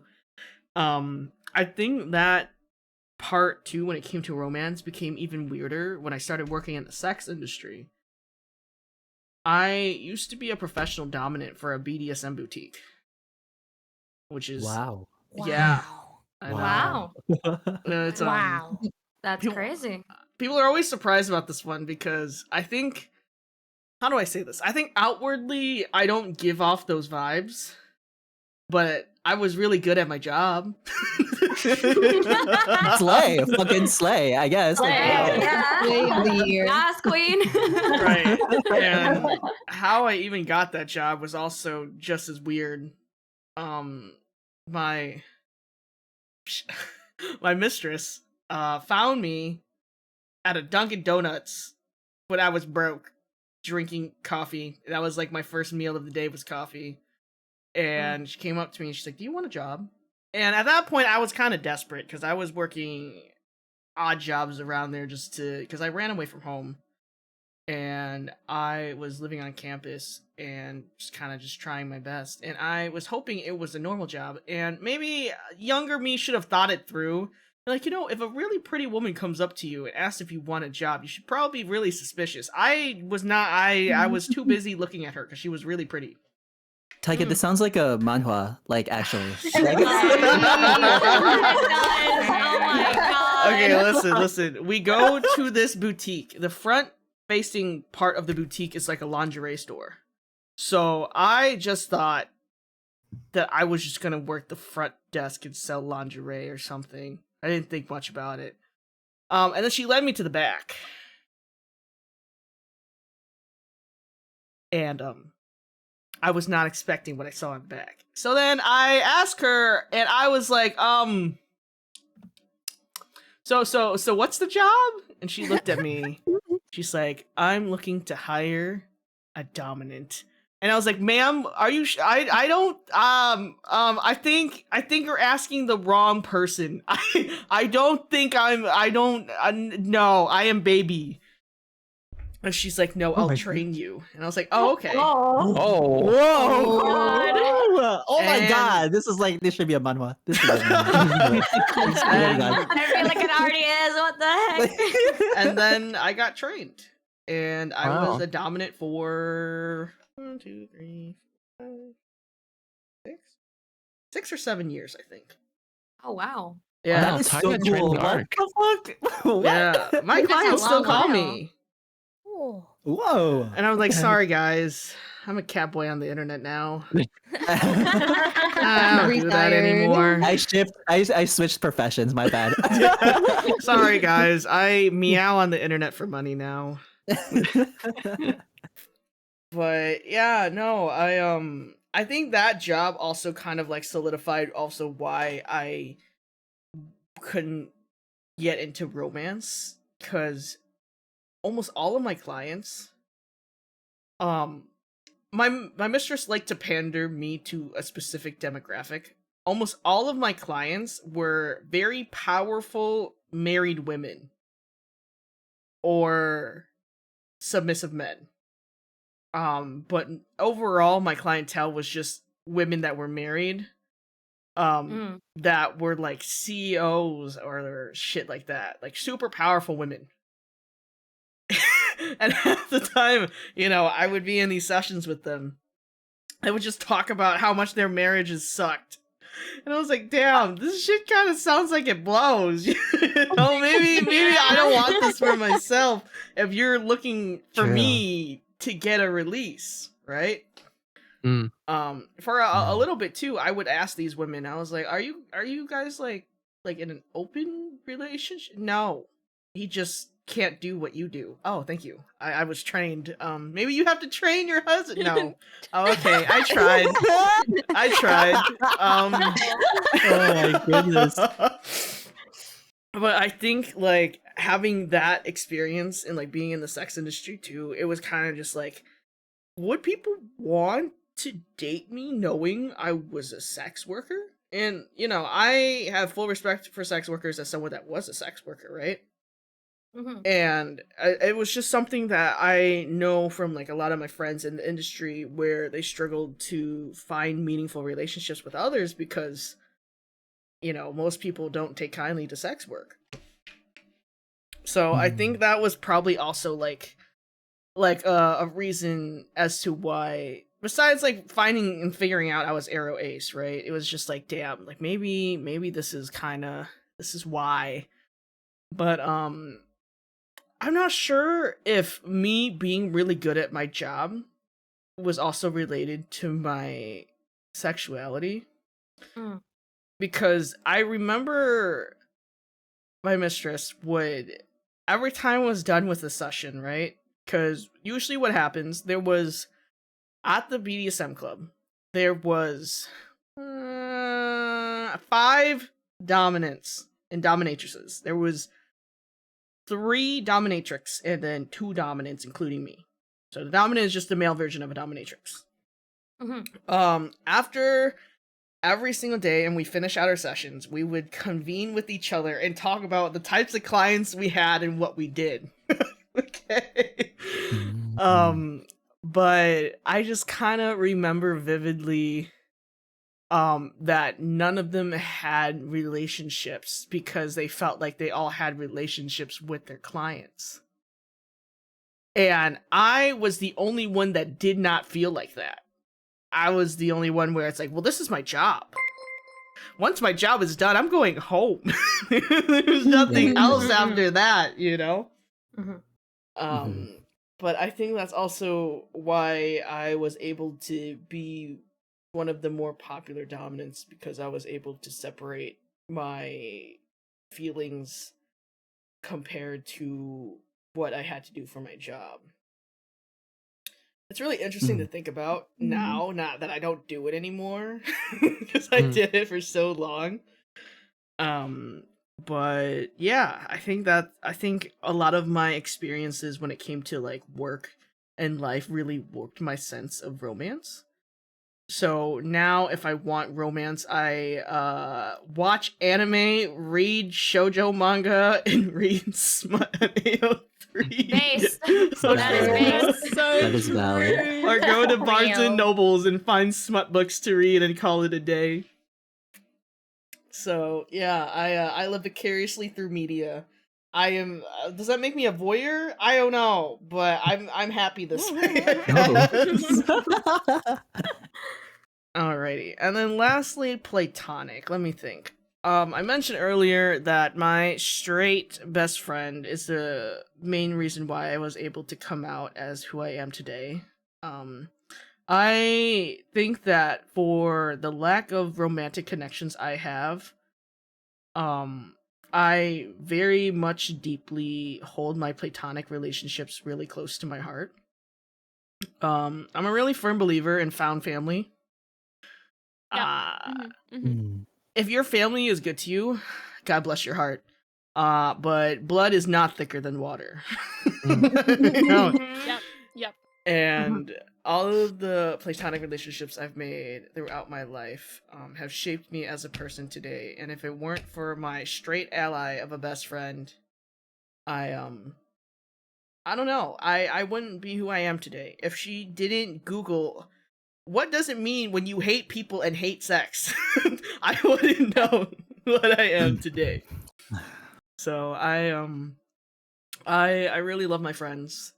I really love my found family, and I'm thankful that we live in an era where we're able to talk about this stuff, and there's people that aren't against it. You know, they're willing to hear you out and treat you as a human being, even if you're a little different from what society expects you as. And I think that's really awesome, really sweet. Right. All right, so that's enough of my dominant story. And you know, every time I say dominant, I hate that word because I think like, what the fuck? What is it? ABO kind of ruined it. Not ABO. Yeah. Listen. I'm going somewhere with this. I promise. Okay, I didn't realize that it was like a thing with ABO until I was sharing my story as a dominant like a few years back on stream. And they're like, are you talking about some ABO shit? And I'm like, what are these guys talking about? I had to Google it during stream. Oh, no. And I was like, oh, no, this is not the same. This is not the same thing. But yeah, no, I learned the hard way about ABO. And then I started reading some of it. And I was like, okay, I see why you guys are into it, but it is a little crazy. It's just a little crazy. But I get it. I don't yuck people's yums, so it's okay. All right, so I will pick someone random and then we'll go from there. If you guys don't have anything you want to share, that's totally okay too. Just let me know, okay?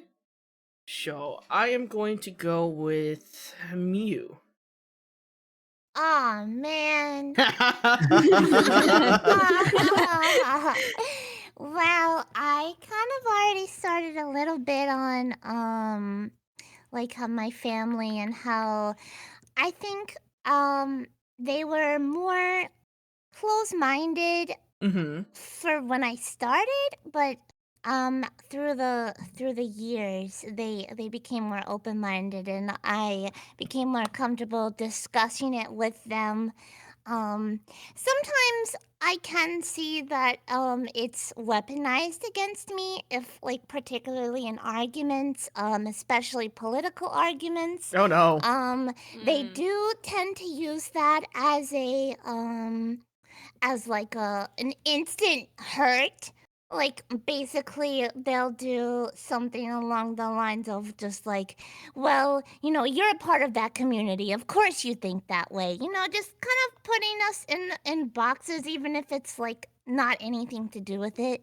So there's still a part of me that thinks that they're not as open, especially because they're Southern, about their prejudices.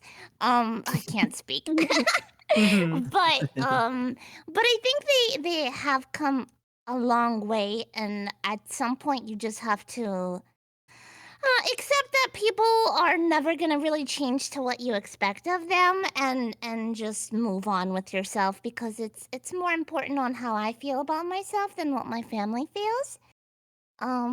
But platonically, I've always been around people of the LGBTQIA community. In some form, whether they knew it or not. I knew it. I knew they were gay, and then they became gay, and then they were like, "How did you know?" And it's because I'm me. I know. That was I am so like excellent triumphant of you. gaydar. Yes, I am very. I felt very strongly about it, and I would never ever say it to them to influence them. But I knew in my little heart, I knew. So yeah, a lot of them are. I really can't even think of a single straight friend that I have. Oof. Oh wow. Nope, not at all. Not at all. So yeah, that's basically in my friendships, I've been a lot more, I've had a lot more of an outlet to express myself, especially in VTubing. I never really felt like I had to fear coming out, as someone who loves like everyone. Yeah. So I think that's pretty much it. Yeah. Nice, that's cute. That's cute. This one's gaydar is strong. For real. Well, as the goddess of fertility, I have to kind of know this stuff. Oh damn, you Oh, got me true. there. Oh damn. Period. True. You got me there. All right, Mew. Who's the next one? I'm gonna Uno reverse this and go to Zeus. Oh, goddamn. Ooh, another god. Okay. I was Uno reverse for earlier, god damn it. Alright. I would say for like my friendships, I would say I'm with me with this one. I don't think I know a lot of people that are straight. Okay. Sadly enough. I don't know if that's unfortunate or something. I don't know. Either way. I think I only have 2 that are quote unquote straight, even though they're willing to kiss guys and make out with guys. So I'm like, are you guys actually, or They're on the are you pipeline. sure? yeah, are you sure? If you're willing to make out and kiss guys, and I won't judge, but I mean, if you're comfortable with your masculinity like that, I'm fine with that. But making out with guys in a karaoke bar, are you sure? It's the karaoke that makes Yeah. them gay. Yeah, actual spices of gay right there. For sure, yeah. For sure, but yeah, definitely. I think I have a lot more LGBT friends than I do straight friends, and I would say they are like my found family in a way where I'm the most comfortable with them. I can say however I want to say and be who I want to be, and I won't apologize for it, and they understand who I am with it. I'm really happy with that. As for relationships, I've only had one in my life, and I just fell out of it afterwards because I was busy with a lot more other things, like having to God, what's the word I'm looking for? Because my parents were not technically the epitome of showing how a good relationship should be. Relatable Mm. content. Yeah. It was like the worst. I remember Chrono saying that they wished that they never had me is one of the things, along with like the rest of my siblings. So it was crazy having to hear that when I was just having to go through a lot of things on my own, figuring how my life would be, or how my life should be. And then I was just thrown that into my face. I was like, okay, well, I wonder how I'll process this. All right, moving on. It's God, it's such a weird thing how so many people from our environments can just affect how our way of thinking of a certain thing can just change. Because I thought that by the end of like my life, I'd probably have like a family or something. And growing up, finally like a couple thousand of years old, I'm like, no, I don't want it. I quit. Mhm. Children are Right. expensive. That's And- right. Yep. Yep. Yeah. And I don't think I have it in me to like raise kids either. I don't think I can't even take care of myself right now. Mhm. much less like another human being. It's extremely hard. So I would say, if there is a chance, who knows? I'm open to it as of the moment because I don't live with them now. I'm very independent now, and having to make my own decisions and having to also earn for my own house, all that stuff. So, I'm trying to uncondition myself from what they taught me of what relationships, love, platonic or romantic otherwise, by having to be as far away from them as possible, knowing that like it was a very toxic environment, having to like grow up. Because I think the breaking point was definitely COVID. That was like the Definitely. real test of like everyone's relationships. And Oh, I think yeah. everything just broke down after that, and it never got fixed because the true colors were finally revealed after that. So, yeah, that's mine at least. Relationships and platonic. For sure. You know what? I still relate with having terrible role models into Yeah, relationships. let's go. Nah, like it's so bad. Sometimes I think is. about like maybe I would be so different if my parents didn't suck so much fucking ass, dude. True. Hear, hear. We'd be different people. 100%. Like, Yeah. and it really sucks how much like our parents don't realize that we're influenced by their guidance because that's their job. Yeah. And it's something that you Right. can't really, it's really hard to heal from. Even like as we finally go into our adult stages in our lives, it's not something that we can just shed off after so many Yeah. years of trauma, basically, you know? So Yeah. I completely understand where you're coming from. Oh my goodness. Thank you. Of course. I appreciate that. Of It's like course. after so long, then you finally go to therapy, and then you realize, oh shit, there is a lot of things wrong with me. Yeah. Fuck. I wasn't Yes. just the problem. That's usually, Yeah. Yeah. Everyone else around me is also the problem. 100%. Who Yeah. knew? Who knew? Who Alrighty, knew? Zeus. Who's the next one? I'll go with Yuji this time. I Hey. So like I said earlier, just mostly my family. Other than my parents and probably my stepsister, no one else really know. Also my friends. About it. And honestly, I think I'm fine with that. I don't need everyone to know. I just want my loved ones to know.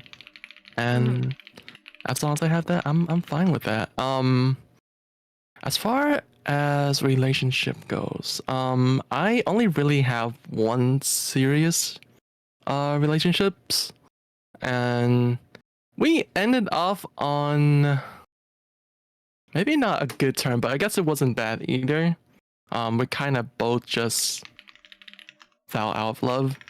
I did feel hurt when we broke up. And I did feel kind of bitter after after like 2 years. She texted me and she was like, "Are we still on break?" I'm like, It's been 2 years. What do you mean? Whoa, 2 years? 2 Bye. years. Thinking Yeah. that. Crazy. Wow. This is crazy. I was like, what? Huh? But I think by that time, I kind of avoid relationships like the plague. Mhm. Mhm. And I still am. I don't know. I feel like relationship right now is just too much for me. I have way too many things going on, and yeah, it's kind of been like that. And I told my parents already. I don't want children's, and I don't want to get married because again, children's are expensive. Yeah, it kind of sucks to have them in this type of time In too. this economy? Yeah, Yep. yeah. Economy for Yep. real. Plus, and I work in a place where parents bring their children in, and children would just, throw a tantrum, and I don't want to deal with that. Mhm. They're little devils. Yep, Not they good for are. them. They Yeah. are. For sure. Ugh, children. Sorry, my bad. Oh, children. Ugh, Shivers. those little devils. Shiver me timbers. But yeah, 2 years for a break is kind of crazy. Yeah. I still think about it to this day. I'm like, why did she even send that to me? What But- was she doing for 2 years? I have I'm trying to no figure idea. out. I have no idea. Really but waiting for she's you. married now. Oh, she's and married? yeah, and I'm like, oh, Interesting. I guess that's good for you. Yeah, for sure. Damn. She was doing things, I guess. I guess. Side quests or Side something. quests. Yeah, and she's like, oh, maybe I have to go back to my main quest. Yeah. Cute. Like, I still remember I was playing Minecraft at the time when that happened. I was like, oh. Crying. She's like, happy 2-year anniversary to our breakup. Yeah. Damn. Oh man. Oh, goodness gracious. Alrighty, Yuji, who's next? I will pick Rye. Pulling the Uno reverse on me, I see. Lamau. All right, so I guess to start out with, just starting with platonic relationships. As I said before, a lot of my friends and my real life friend group that I've had since like middle school, probably, a lot of us turned out like, actually no, all of us are gay or LGBT, and even people I knew in like kindergarten or like as early as that, even if we didn't talk much anymore, like they would post relationship statuses, and I'd be like, oh, you're also gay, and I'd be like, the gays really do flock together. And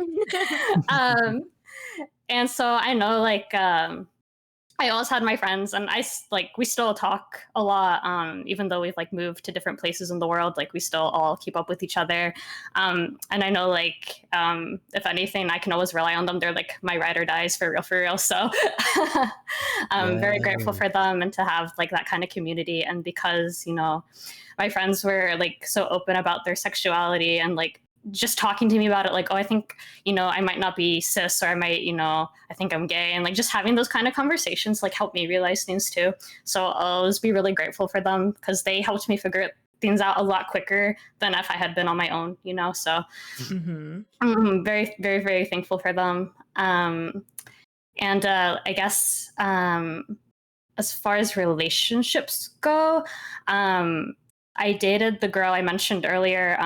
We met through Tumblr in high school. And then after that, I dated a couple guys during college. And now I have been in a relationship for 3.5 years with my current girlfriend. So. Aww. That's Yeah. cute. Aww. Yeah. Yippee!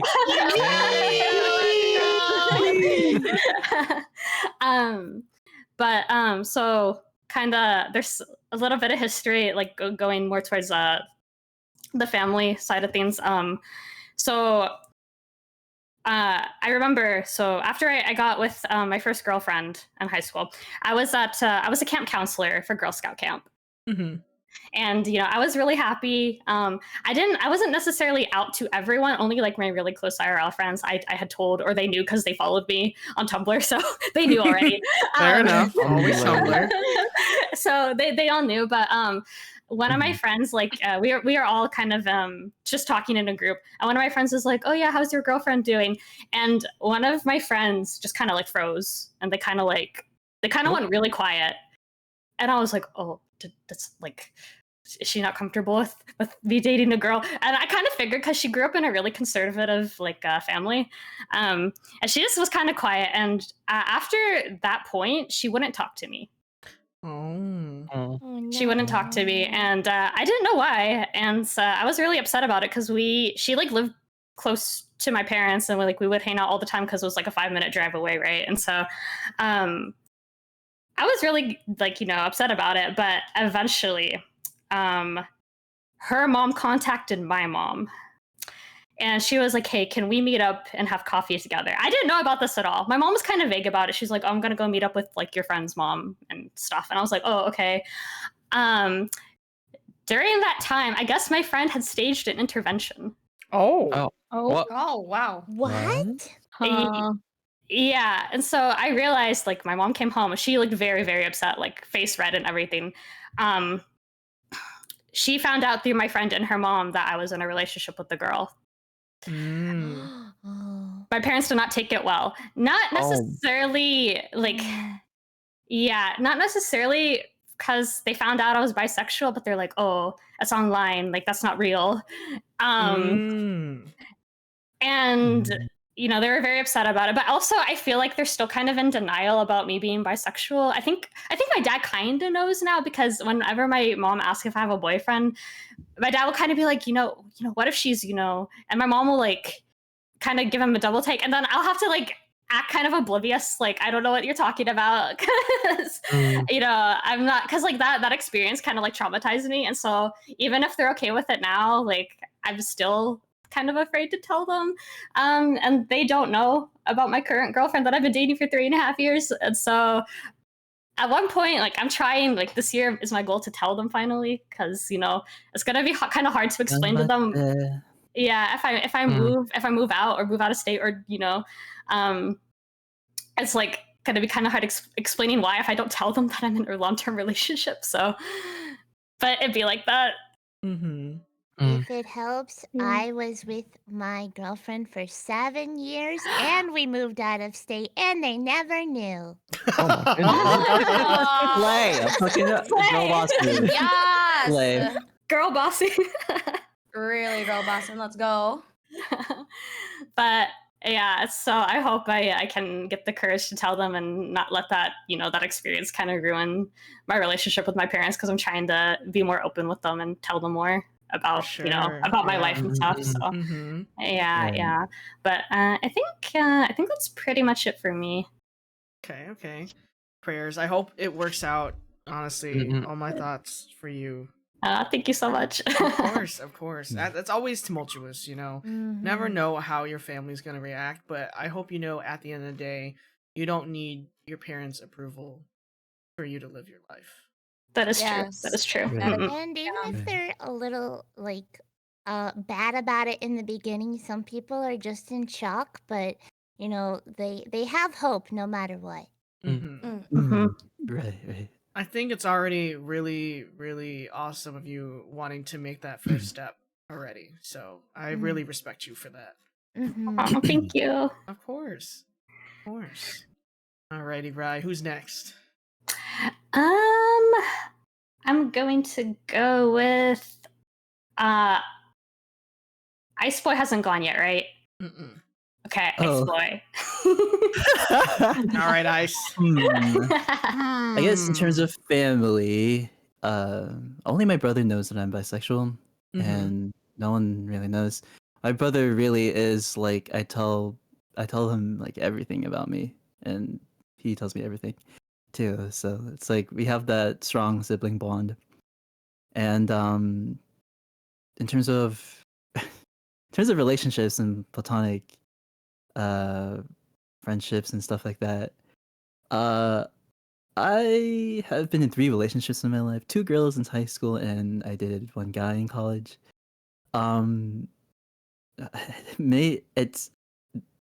They don't span very long. I feel like I treasure my friendships more than I do with my relationships.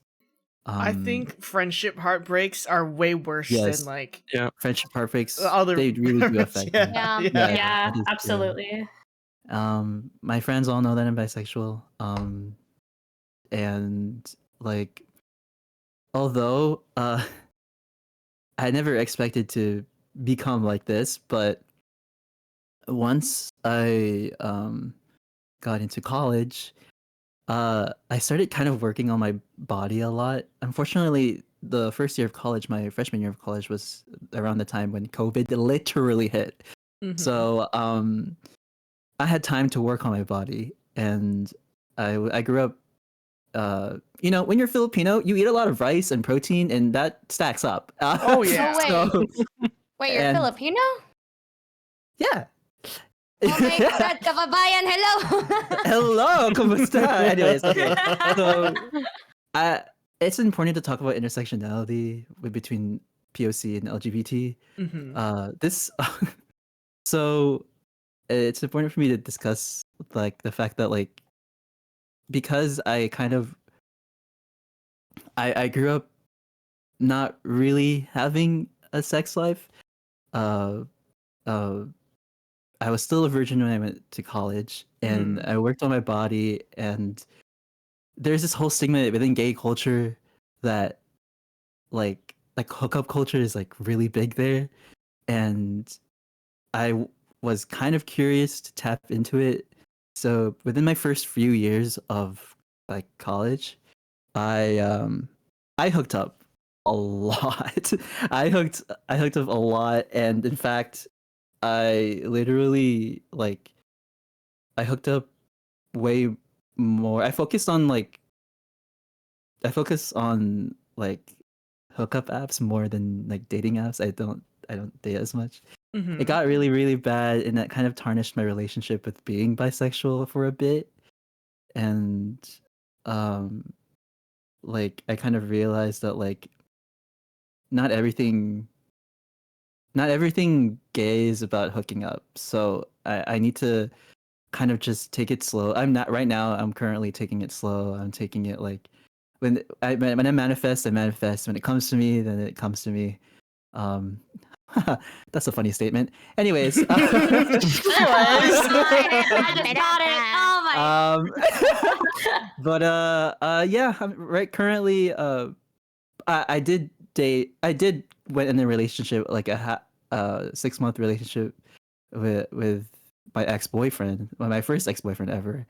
Um, and I don't know if this is really important to note, but I find that relationship a lot more difficult than my previous 2 relationships with girls. I don't know why. Maybe it's because we were both mature like adults. So it's a lot. Mhm. I don't know if it's a lot more complicated and all that, but it's something that I take note of, and I'm like, I feel like it's because since I am a guy myself, I identify as a male, a man. It's a lot. I figured that my relationships with men are a lot more complicated. I don't know why. Mm. That's just for me though. I do not know about anyone else, but that is just for me. And so currently, when it comes to relationships in general, now, I I take it slow. I'm just searching. That's I'm okay. searching. I'm Mm. not. I'm like searching, but like Not I'm openly. flowing. I'm going with the flow. I'm going with the flow. Yeah. I'm just Mhm. chilling. Mhm. That's good. Yeah, it's Yeah. good. Yeah. Yeah, That's the you're so thing. right though about gay hookup culture. It's crazy. Yeah. I didn't realize how strong it was because I didn't really identify as either or. I just kind of, if people ask me, I did it. That makes me sound. It sounds so bad. It really Mm. does. But if people ask me, I'm like, okay, sure, why not? But it was definitely way more prominent in the gay scenes compared to me going to like straight clubs and stuff like that, you know? Mhm. Every time that I would go into a gay club, people were always they wanted to leave with someone. Yes. Oh Yeah. my fucking Yeah. god. Oh my god. Yes. You always had to leave with Uh, someone, or even if you just sit at the bar and get a drink, they already come up to you, mm. right? And that's just kind of how it is. So I completely understand where you're coming from with that. Very rarely. I mean, it does happen at straight clubs for sure, right? But it's not as prominent as it is in gay clubs, from my own experience. I'm too anxious and demisexual for hookups. You know what? You're so valid. You are so valid. Samesies. Real. Oh, and another thing to add, like Mhm. I'm so jealous of you, Taiga, that you're able to separate your you know, your feelings when it comes to like sex, I guess. I don't know if that's the right word to say it, because bro, I like, oh my god, it gets so complicated, dude. Like that's why I'm saying, like, for me, from my experience, I have more complicated relationships with men. Oh my god, dude. Yeah, just I've been another thing to told note. that a lot from people. They're like, "How do you separate your feelings?" It's like, well, I don't have any. I think that's the Damn, problem. wow. Yeah. Straight up. Yeah. I don't, like, for me, for forever. I think since I've been doing it, right? Like, I am not an asexual that's repulsed by sex. I think I'm definitely in like the smaller percentage when it comes to that. But I think for me, I always sex for me was biological. If I had to take care of my needs, I took care of my needs. But other than that, there was nothing else that was attached to it, whether it be like feelings for the other person during it and after it. That just never occurred to me. Like, it was basically just a job, which sounds kind of terrible when I word it that way, but that's kind of just like, that's why I thought I was fucked up. Because I would read these books and fan fictions and watch shows and like all of these feelings after they have sex, and I'm like, what is that? Oh, yeah, What does yeah. that even mean? So it's just definitely grass is greener on the other side, for sure. That is true. What I will say though, from hearing your stories, is that like you guys are more braver than I am. I am not the type to like go out and like probably like either hook up or try to like ask somebody out on a date. I am Honestly, quite the Same. opposite. same.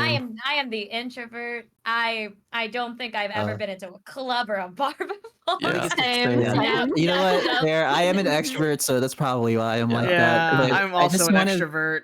Yeah, I'm so too which anxious is why for like it. that's why I like, kind of like what's it called? Like I encourage like now to like just be comfortable where you are. I feel like in gay culture, like specifically gay men culture, it's like hookup is like for some reason like a need. Like I don't know why. Like I don't know why it's a must. It's not, but there's like a stigma that like in order to meet other gay people, like you should like go to clubs and like hook up and like immediately form a relationship there. I'm like, bro, no. What the Mm. fuck? I Why don't can't you think be so, friends? no. Hello? Uh-huh. Mm-hmm. Like Start off as I want to meet friends. other gay people and be friends, not fuck them. Like I swear to God. Oh my God, I'm so mad. As you can see, I'm mad. But whatever, yeah. Can't find the same cloth, can't find the same flag properly. Oh my gosh. Yeah, Yeah. I don't know what it is. I think I'll say this, and this is something that I've noticed in this era. God, I'm aging myself. When It's okay, same. We're when- old. Oh, man. Old. When I was Grandpa. younger, I think it's just a lot easier. I feel like now because of the apps, because most of our relationships it are really? online. Yeah, I was No. because when I was younger, I would just go out all the time, and even then, like I didn't have social media until I became a VTuber. Oh wow. I did not know I knew about the websites, they existed, but I never used them. But I think that before COVID, people were more open to just doing all of that stuff and making those organic relationships. I feel like once COVID happened, and then afterwards, people had to relearn how to interact with other people. Mhm. And over the years since COVID, because I can't believe it's already been 4 years? 4 or 5 Yes. years? Yeah. Yeah. Oh, yeah. Yeah. Oh, yeah. Yeah. I Yeah. genuinely think society has regressed since COVID. Yeah. Yes. Honestly, You are right. Real. For real. I think that, I mean, overall, I think there was always a bigger amount of introverts over extroverts, which isn't like a huge deal. But I didn't realize how bad it was until after COVID, because then everyone was forced to be an introvert. They didn't have a choice. Yeah. Right, And right. once they had to be thrusted back into society with no downtime to get through that, I just think that a lot of us kind of lost the skills to communicate with each other, and that kind of brings into hookup culture and stuff like that, because I think when it comes to relationships, a lot of people now want the instant gratification, the insta love, to because they feel like they wasted so much time during COVID for themselves and to make meaningful relationships. Yeah. Yeah. I Mhm. think it also doesn't help that if you think about a lot of gay-owned spaces, they're normally things like nightclubs and bars. Yes. So Yeah, there's not it's not like a really walk in the an park or something. opportunity for introverts to do Yes. anything, especially if That is they're true. not if they're sober, if they don't drink or Oh, do anything like that. It's really hard. So I think especially as everything gets more accepted, and not so pushed into that darker, just partying nightclub scene. I think it'll be more available for introverts also, Mhm. but yeah, I think that was a big problem, especially back then because, they kind of had to hide themselves. So that was where they Mm. hid themselves. Right, right. For sure. Luckily, we have things like Pride now. Mm. You guys Yeah. haven't been to a Pride parade. I went to Pride Fest this I've never weekend. been. Tried. Shit was crazy. Ooh. I've been going for Oh. a few years. I've been going, oh my god, at least I think I did the mental math. It's been 6 to 8 years since I've been going to Pride parades and Pride Oh, let's Fests. Mm. So it's been a very long time. But the most recent one I just went to, oh my god, it was crazy. Because fucking JoJo Siwa was there. Jojo Siwa? What the Oh fuck? my god. Yeah. Wow. Hey, that's on my podcast. I should have known better. Yeah, it was kind of insane. Like the bird eye view of all the people crushed in this fucking street to see JoJo Siwa was kind of insane. I will not lie. I could not fucking believe it. But yeah, I love Pride Fest, Pride parades. They're super fun. I'm glad that we're able to have an outlet where we can meet with more people outside of bars and nightclubs, like Mew said. So Mm. if you guys ever have the opportunity, I definitely recommend trying to go to one. They're really fun. I am honestly so scared of going to one because I feel like I'm gonna get lost. Also, there's too many people. I feel like I choke and suffocate. Fair enough. I don't blame you. There's Mm. usually the fests and then there's parades. Mm-mm. So Yeah. the fests are usually like your Lake County Fair or something. And then your parades are like when they go on the floats and stuff, and you have to stand on the side and watch the floats. Mm. So Mm. whatever I works. usually go for the fest. Yeah. For sure. Alrighty, Ice. Who's next? It's just Yume and Kaya now. Well, like Kaya. Oh, it's my turn. Hi. What are we talking about? Not to start off like that, but No, you're good. You're good. Relationships, platonic and romantic and platonic. Wait, family, Right. romantic, platonic. I said platonic twice. I'm out of it too. Oh, all right. so I mentioned earlier that I'm not out to my mom, dad, or my brother, but I've got a second sibling. Oh. A Mm. secret sibling. No, they're older than me. But my older sibling is also non-binary. And they were a big part in me realizing my own identity, I think, because, I kind of saw how they were and I was like, yeah, I think that works for me. Yeah. And they also changed their name, I think about 2 years before I changed my name. Mm-hmm. And they moved out to a different place with their boyfriend. And then a little bit later when I, changed my name, the first thing that they said to me was, "I can't believe it took me moving out for you to become non-binary." And I was like, okay. They're right though. I'm not gonna sit there and deny that. But for the most part, I think I did some numbers as in trying to figure out how many family members I'm out to. I actually think the answer is 3. It's me, my sibling. It's not me. I shouldn't count myself. It's my sibling and then 2 of my cousins. And we're all like the younger generation. My family's huge. Yeah, my family's huge. I have like one of my aunties has 10 kids. 10? 10. Huh? And I have 6 aunties and 6 uncles. So like 10. Goddamn. And Oh my god. oh yeah, huge Yeah, family so, gatherings. We're big. Mhm. That's just Mormon families for you though. Mm. They just be having kids. In terms of friends, I love all of my friends so much. I love my friends so much, and I as I said, I have a lot of gay friends. I have a lot of trans friends as well. I have this one friend that my mom keeps misgendering because when I first met him, I didn't know that he was trans, and like one time I referred to him as a girl because I didn't know. Found out the next day, and I was like, but because I said it in front of my mum. Oh. Oh. She just misgenders him all the time, and I've just taken the denial route where I'm like, no, he's always been a guy. Like you're just wrong. So I'm just gaslighting her, and it's working. Oh, okay. But like I tend to do that with like if I know that my mom's gonna be like particularly snarky about a friend of mine, I just gaslight her a little bit. Just to make sure that my friends don't hate me for not like defending them in front of my mom. I do that. So if any of my friends are watching, clip this. This is proof.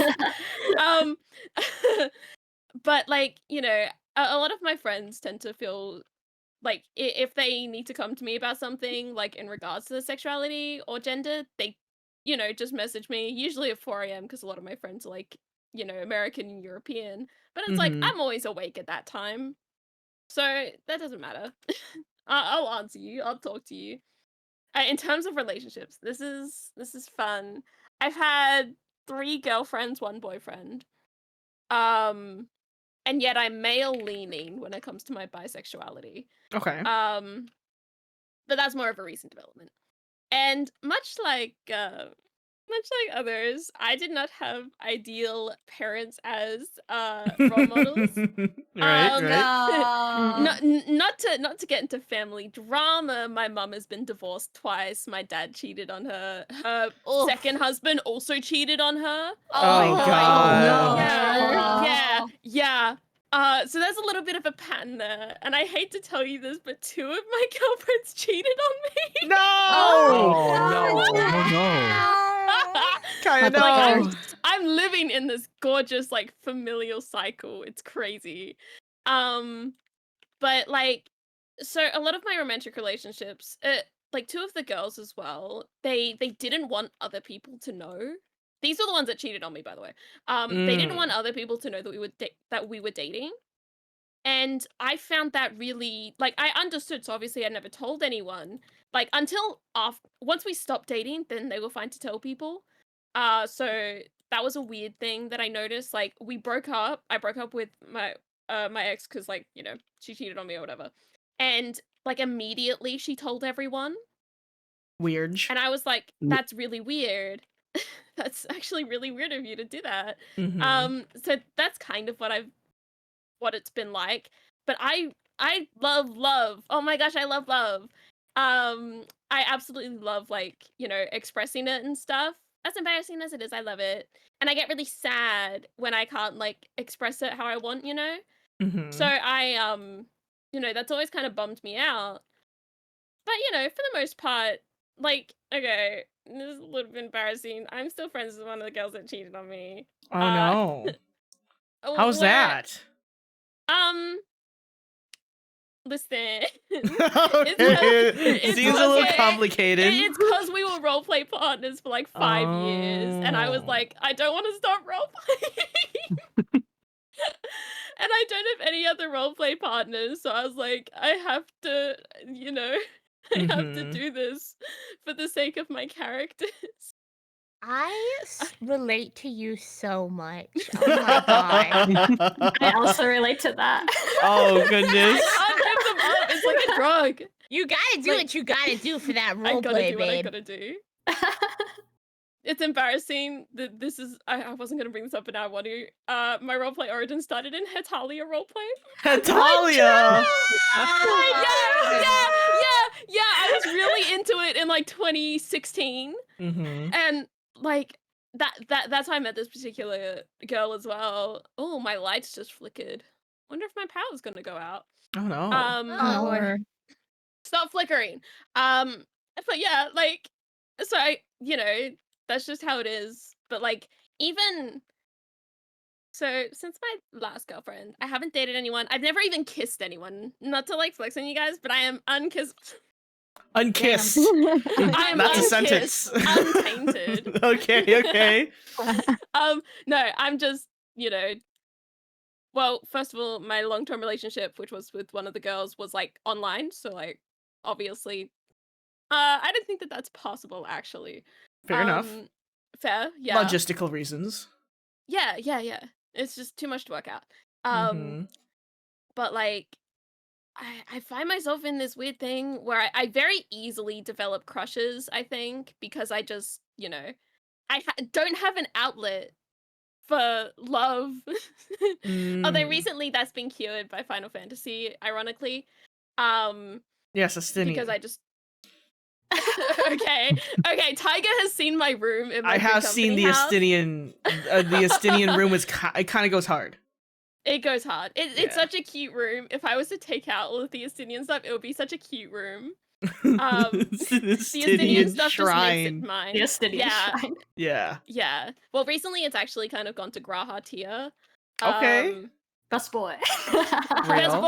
I love the cat boy. He should meow for me constantly. No, but honestly, just my warrior of light. Like, she is my new outlet. I love her so much. I adore her. Like, she might be all I have left at the end of my life. Oh no. Yeah, I think that's it. Yeah. All goes back to Final Fantasy 14. It all goes back to Final Fantasy. Honestly, I'm running around Old Chalet while talking. Oh boy. That's actually how I met my girlfriend. That's what I'm hoping for. I'm hoping so badly. But the one time I had a slightly romantic thing with Final Fantasy, the guy tried to ERP with me in Limsa Lominsa. And I was like, what the hell are you doing? Not the ERP. It was so embarrassing. It was like public chat ERP. And I was like, girl. No, doing? not the public chat. Alrighty. Last but not least, we got Yume. Yay! Yay!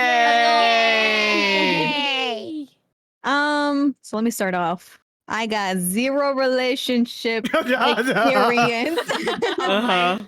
I am the Virgin Mary of gays, okay? Virgin Mary of Whoa. Gays. Nothing of that's gonna be mentioned. What a title. So let's see. Familial relationships.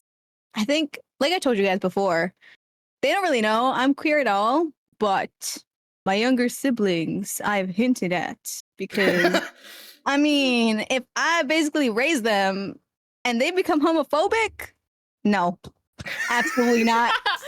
Not under my roof. I think not. So I'd mention, I think my youngest brother, I'd be like, so if I married a woman, how does that make you feel?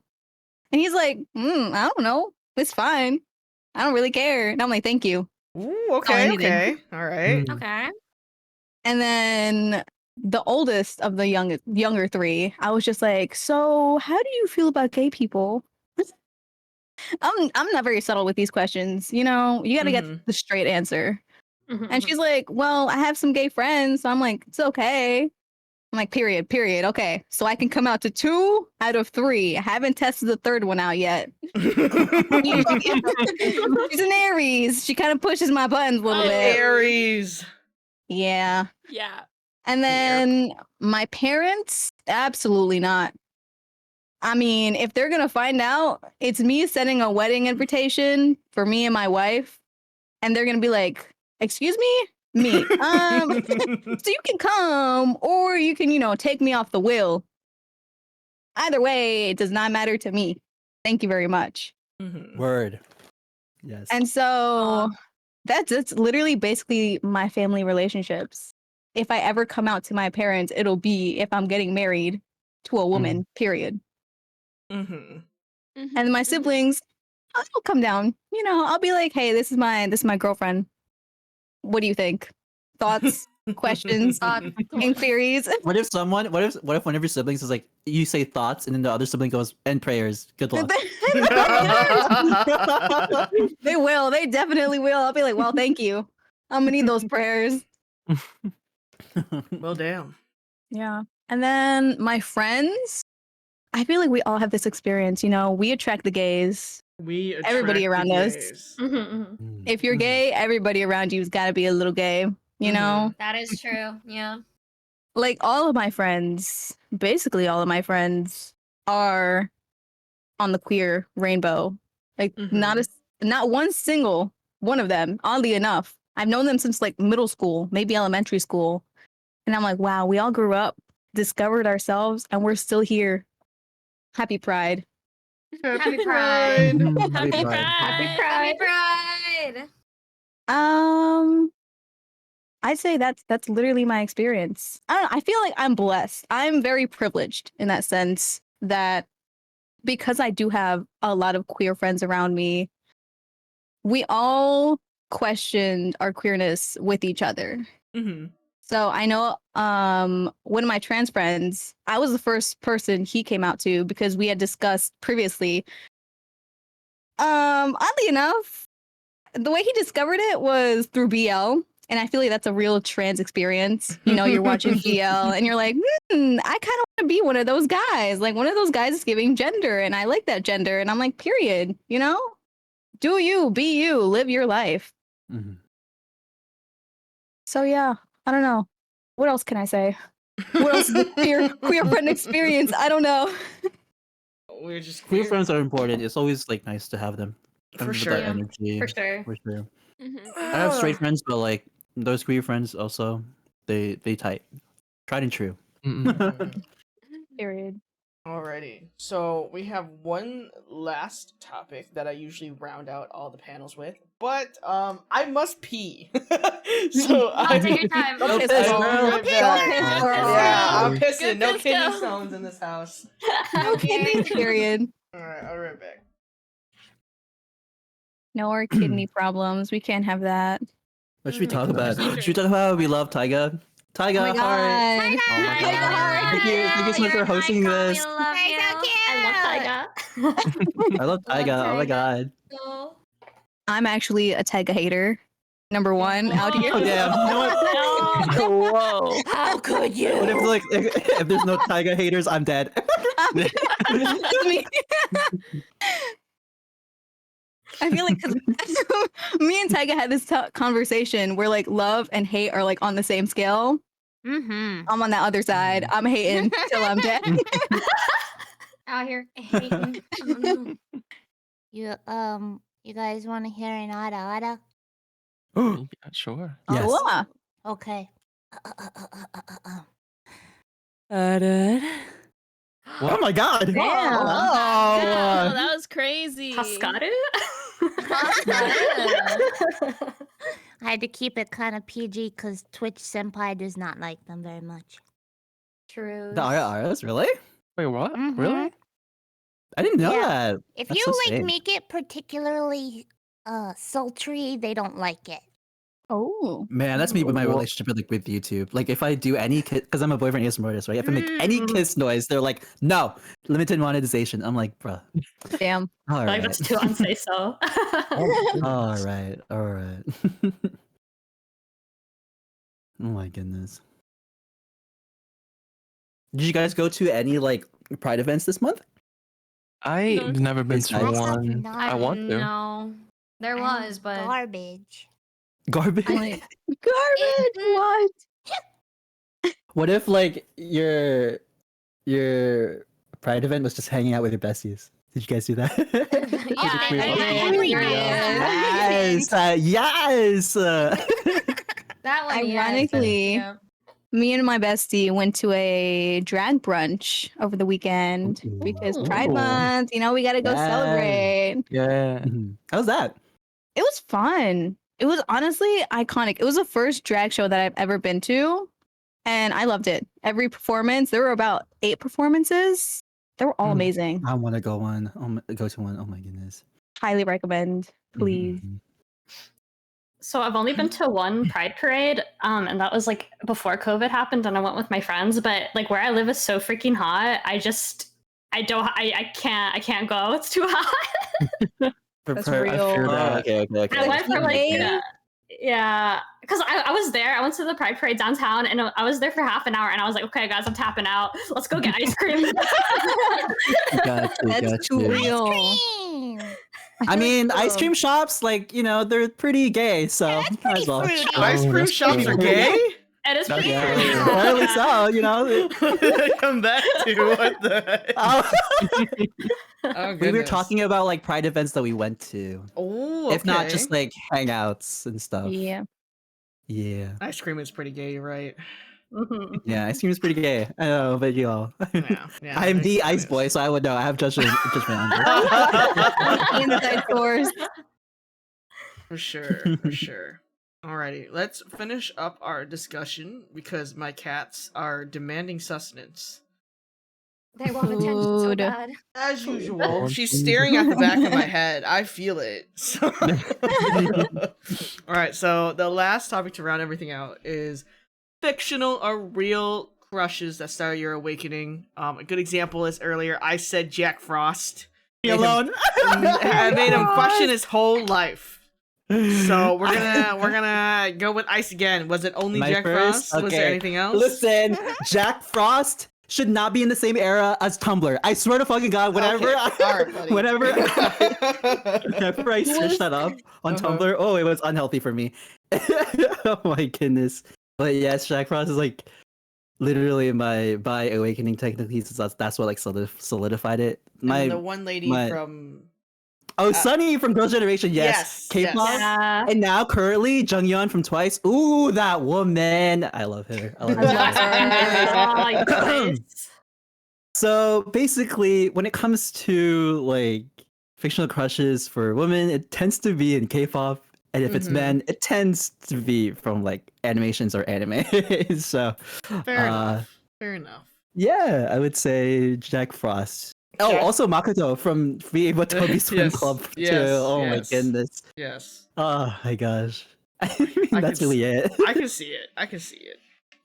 Yeah. I love Makoto too, so he's brunette, green-eyed, soft, a good Yes, boy. Come on. oh Come my on. gosh. Can't be beat. The first episode, he pets a kitten. I mean, like, for real, come on. That's all you needed. Like, a green flag. Uh-huh. And his color is green. It was meant to be. Yes. Oh my gosh. All right, let's I see. think good. Who's next then? Yume. Ah, me. Oh my god. Yes. I literally, I'm not gonna lie. I've been thinking about the panel for over the entire weekend. I had to like think, like, who even is my fictional crush? Do I have any? Mm-hmm. If you don't, My that's immediate okay. thought was, oh my god. Oh, the secretary from Powerpuff Girls. Oh, Oh my I goodness. love her. Her! Oh my goodness. She's such an icon. Oh She my is. god. She is. She is. She didn't Then need there a is- head. Yeah. We She didn't did even not need to see her need a head. face. She had the body yaddy yaddy. That's what she got. Then there's the classic Shigo from Kim Possible. Oh gosh. Oh. Understandable. Mhm. Yeah. Yes, agreed. Let me think. Non-fictional, okay, real persons. I gotta say Joy from Red Velvet. Yes. And same with Ice Boy. Jungyeon from Twice. Those are my wives. I'd marry them in a heartbeat. I can't. It makes me so depressed that Joy is straight. I can't. Damn. And then my main man, Jimin. I She loves mean, Jimin. I do. Mm. That's me. That's She my man. loves Jimin. He loved Jimin name every dance performance. Let's go. Please, where do you want me to start? Oh no. Oh my god, are you for real? This No, I can't backfired. torture Taiga. Not today. Oh, thank Not God. today. I've been saved. How's your Yoongi Tachi Oh, Tamagotchi? didn't I tell you? Okay, you guys, everybody here. I have this Tamagotchi, this BTS Tamagotchi that my best friend bought me because he knows I love BTS. And the first character I had was Yoongi. He died a few weeks ago. and then and then and then Kim Jae-ho. Okay, Hobie lived for like a week. He died yesterday. What? Oh my god. And now it's Jungkook. He's asleep. He fell asleep at like 9 o'clock. Not 9 o'clock, 8 o'clock. Yeah. I'm on my third Okay, BTS member. so if Oh my when you God. finally get Jimin, what if he dies? What happens then? I will die with him. Oh, okay. What do you mean, what then? That's All right. commitment. Thank you. I'll keep that in mind. If If Jimin has 0 fans, I'm dead. Alrighty, who's next, Yume? Let's go with Mew. Oh boy, I've been waiting for this. Oh, okay. Okay, so Captain Ready. I've only ever had 2 non-fictional crushes, and they're both from K-pop. One is from FX, if you know they're older. But Oh, Amber, I do. Amber was Mhm. my favorite. Ooh. Yes. Yes. Lulu? Okay. And Jackson from God7. God7? I had Jackson crush on. So, yes! Let's go. And oh my gosh, I have a plethora of fictional crushes. But my first were Shang from Mulan and the Hex Girls Viking, from a Viking. Scooby-Doo. A Yup, Viking, yup. literally. And basically all the Steven Universe gems. I love Oh. women. That's his. I love non-binary Nice. gems, I guess I should say. Mhm. And Meg from Hercules. Oh, Yeah, Nice. nice choices. yes. Oh, and Zuko. Okay, that's it. That's all. Mm. Oh, people. That is all, Your Honor. You just went, Mm. Good taste, good taste. Thank you, thank you. Of course, of course. Let's see. All right, who's next, Mew? Kaya! That's me. Okay. This is the part. This is the time when I say I'm not actually that into anime. So none of my things are gonna be anime related. I think. That's fine. In terms of real people, Josh Groban. I'm into Hell yeah! I'm into Broadway and stuff. I happen to like Josh Groban. Ooh. And like Danae Benton, honestly. I like this one particular musical. I think I have a crush on like everyone in that cast. Ooh. I'm searching it up In right term- now. Me Oh, googling. it's called. Me If right you now. want to look at the musical, it's called Natasha Pierre and the Great Comet of 1812. It's a sub pop opera. Ooh, It's that's really a good choice. Great! It's really good. I flew interstate for 1 day to see it live. Oh. Wow, that's so Ooh. Because a cool. local theater in Sydney was putting it on, and I was like, I have to go because it's not on Broadway anymore. In terms No. of fictional crushes, Phantom from Phantom of the Opera. Oh yeah. Just gonna get him out of the way. He is so problematic. He kills people. I love him so much. He's so much better than Raoul. I could change him. My thought process exactly. I don't want to change him. I don't I want to can make change him worse. I can Oh make him my. worse. Oh goodness. I have such beef with people who like Raoul because he's just such a terrible person. Like he doesn't listen to Christine. He's so demanding of her, and like, you know, she's like trying to express the fact that, you know, there's this guy who's stalking me, Phantom, by the way, and he's like, well, I don't believe you. Stay right there. We're gonna go out for dinner. And she's like, no, I can't. And then the Phantom comes and takes her away while like he goes to get his scarf. Like, I hate Raoul so much. I'm a hater. Miku. Has anyone said Miku yet? Hatsune Miku. Hatsune Miku? Hatsune I'm a big fan of her. I'm taking Miku. Thank Sorry. you. And also the Doctor from Doctor Who. Every iteration, even the old men. Honestly, especially the old men. Especially I old really, men. especially the old Especially. men. Like, I get David Tennant. Obviously, David Tennant's super hot. I get Matt Smith. Peter Capaldi is old. I love him. Tom Baker. Fourth Are Doctor. they all from Doctor Who? Yeah. I'm specifically referencing Doctor. the Doctor from Doctor Who. Okay. Because I'm a little bit autistic. I'm Fair a little enough. bit not Yeah. autistic for Doctor Who. What can I say? Mhm. And then obviously Final Fantasy, Estinian, Grahatia, Sickard, I like Urianger because he's a little bit of a freak. Mhm. Okay, not to be like basic, but I've seen Cloud fan art. Like, I like them. You know. Mhm. Hey, me too. I see the appeal. Yeah, I just have a thing for Ellison men. I think like Imeric and Hochefort, Fortuno. Mhm. Yeah. For sure, for sure. All right. Mhm. Yeah. Who's next, Kaya? Who hasn't gone? Zeus. Oh. It is I. It is my turn. Oh no.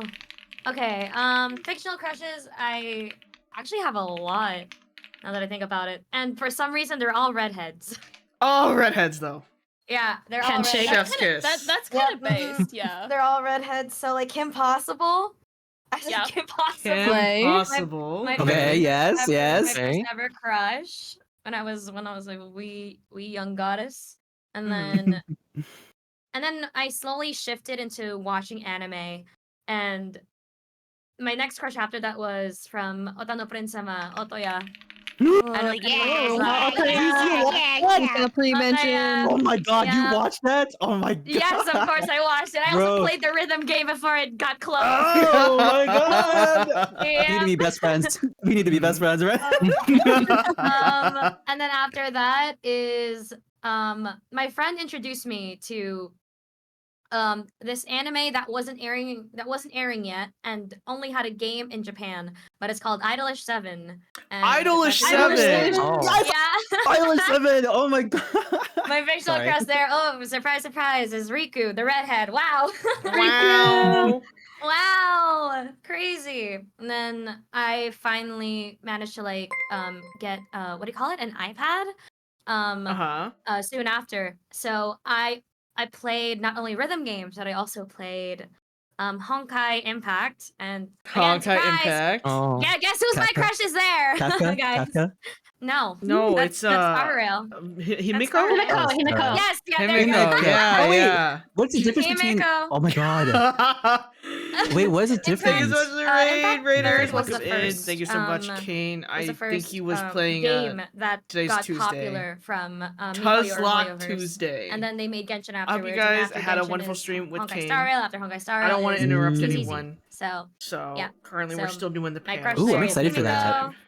Honestly, can't wait for the new game, but it's also gacha. So let's see. Oof. Yeah, we But shall see. where am I? Oh yeah, Himiko. After Himiko, so like 3, and then I was in a very very bad phase. I hated this phase. I hated myself because I was in this phase. So, do you guys know Mystic Messenger? Yeah. Yeah. Yeah. You bet I do. Let's Okay. go. All right. Well, I was deeply in love, quote unquote in love, with 707. Because he's redhead. He's a redhead, yeah, Yeah, and also yeah. he's a dork. He's smart. He's like funny, and to have a man who can crossplay and look good doing it as well. That's so valid. So he not yeah, so valid, yeah. So far, all of them are redheads, and my current crushes right now for fictional characters are Jingyuan and Argenti. Those are the only ones that I'm head over Oh, heels Base. for. Argenti is Base. redheaded. Yeah. Yeah. Argenti is redhead. The only one who isn't a redhead on my list is Jingyuan. Fair enough. Fair enough. No, it's so but, funny. yeah. Well for him. It's Mm. so funny you mentioned Mystic Messenger because years ago I had gotten a Mystic Messenger box from Chariots. Oh.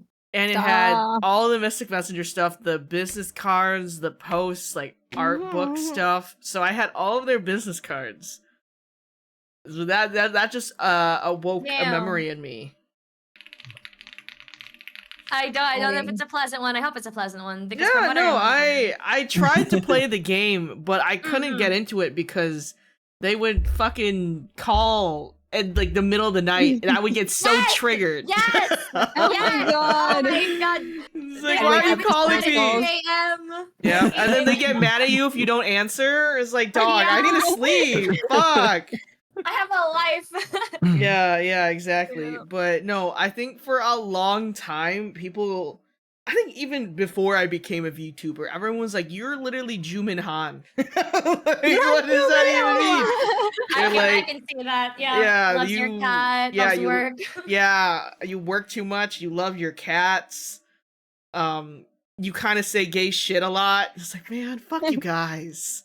Fuck you guys. So yeah, Are they wrong think though? no, they're sadly not wrong, and I hate myself for it every time. Alrighty, Zeus. Who's up all right. next?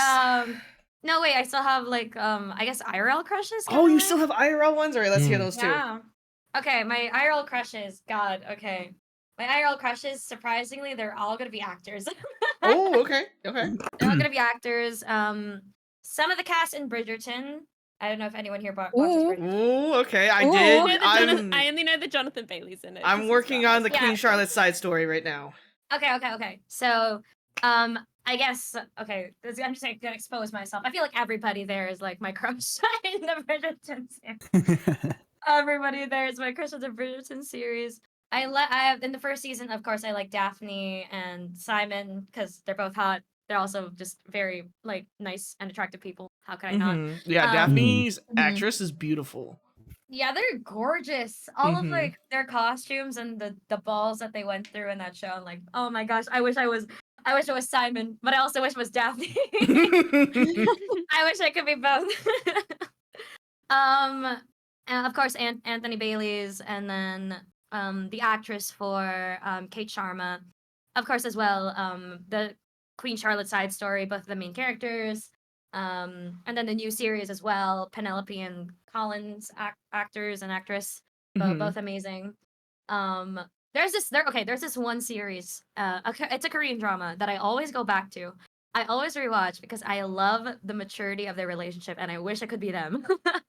It's Crash Landing on You. Oh, Oh my gosh! Yes! Yeah! It's a Yes! classic and it's a lovely story. What's also nice is that both of the actors are actually married and they have a little girl together. Oh, yeah. I didn't know that. Yeah, they I didn't know actually that have too, yeah. a happy ending after all that series. So yeah, Aww. it's a very very mature like series, and I like it. I really plan on rewatching it like later. Actually, now that we're talking about my sixth rewatch of the series. 6.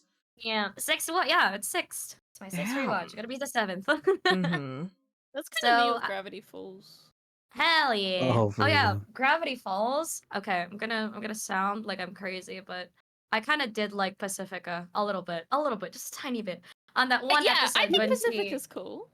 yeah, I think she's Mhm. cool. She's just misunderstood. Yes, I feel like. completely agree. For Yeah. real, yeah. Yeah. Yeah, and like in her age where like she's like trying to figure stuff out, trying to fit everything what her parents want her to be versus like what she actually wants to be.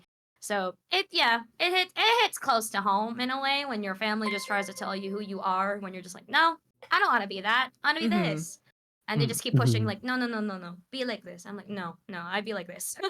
Because like the entirety of my life is them saying like, are you sure you're gay? And I just said yes, I am. Well, kind of, I'm bi. And so I just like shove it to their face. I live out of spite, basically. When they say that I can't do this, I will prove them wrong. It is the best motivator to live in spite. Okay, anyway, that is my IRL crushes and fantasy crushes. Well, I do have an IRL crush right now, but I'm not gonna say that one. Of course. You can keep that one to your Of heart. course. No worries. I will keep it to my heart and bury it there and never make a move because I'm too scared. Aw. Yep. All right. Let's see who hasn't been picked actually. I believe it'd be Yuji, Rai, and actually, yeah, I think it's those two, right? Oh, Yeah. Yes. Mhm. I'll go for Rai. The floor is yours. So I guess I'll start with like real life crushes, like Mhm. celebrity crushes. So, and in my childhood, I really liked Emma Watson. Yeah. I can Oh, I can awesome. see. Okay,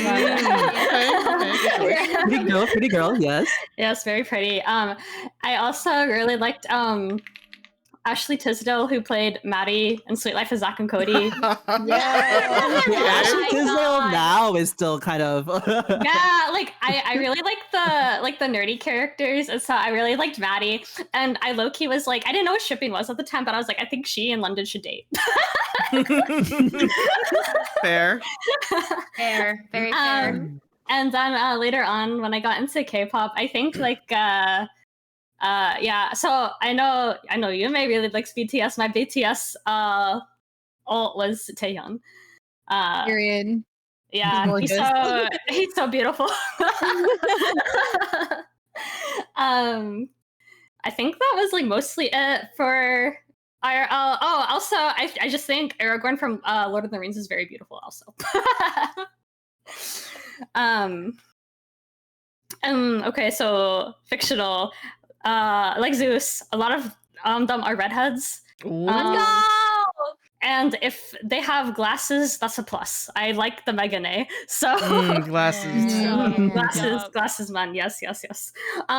So I think my childhood fictional crushes, like I said, I really like the nerdy characters. So Sam from Totally Spies. She was one of my favorites, yes. And then let's see what else. Oh my god, I'm blanking. It's like every character I was thinking of just left my brain. And then going down the redhead train, Sylvain from Fire Emblem Three Houses. Oh, Sylvain is such a good Sylvain. choice. Love. Yes, Sylvain. And then also from Fire Emblem Camilla. She has like the long, well, she's not a redhead, but she has like the long purple hair. The one with the really big boobies. Yes. Yes. I do remember the boobs. Yes. And let's see, for the Meganes, my favorite Megane is Fushimi Saruhiko from K Project. Oh, K Project. Okay. Yeah, he's kind of insane, and I love that about him. We love that. We love that for you. And let's see. I think from because someone was talking about rhythm games earlier.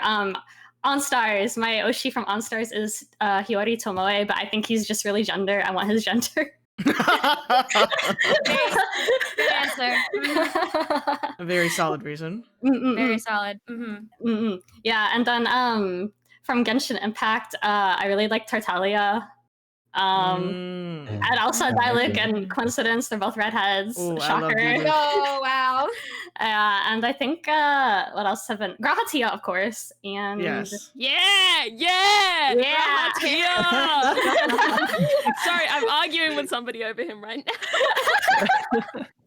And I've been playing a lot of like Starro recently, and I think my favorite from Starro, I really like Danhon.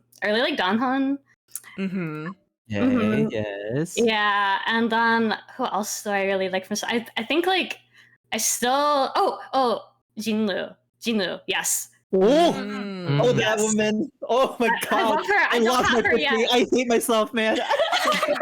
Oh no! I want to roll for her next banner when she comes out, back out. If she comes out, definitely I'll get her. Oh, Yeah.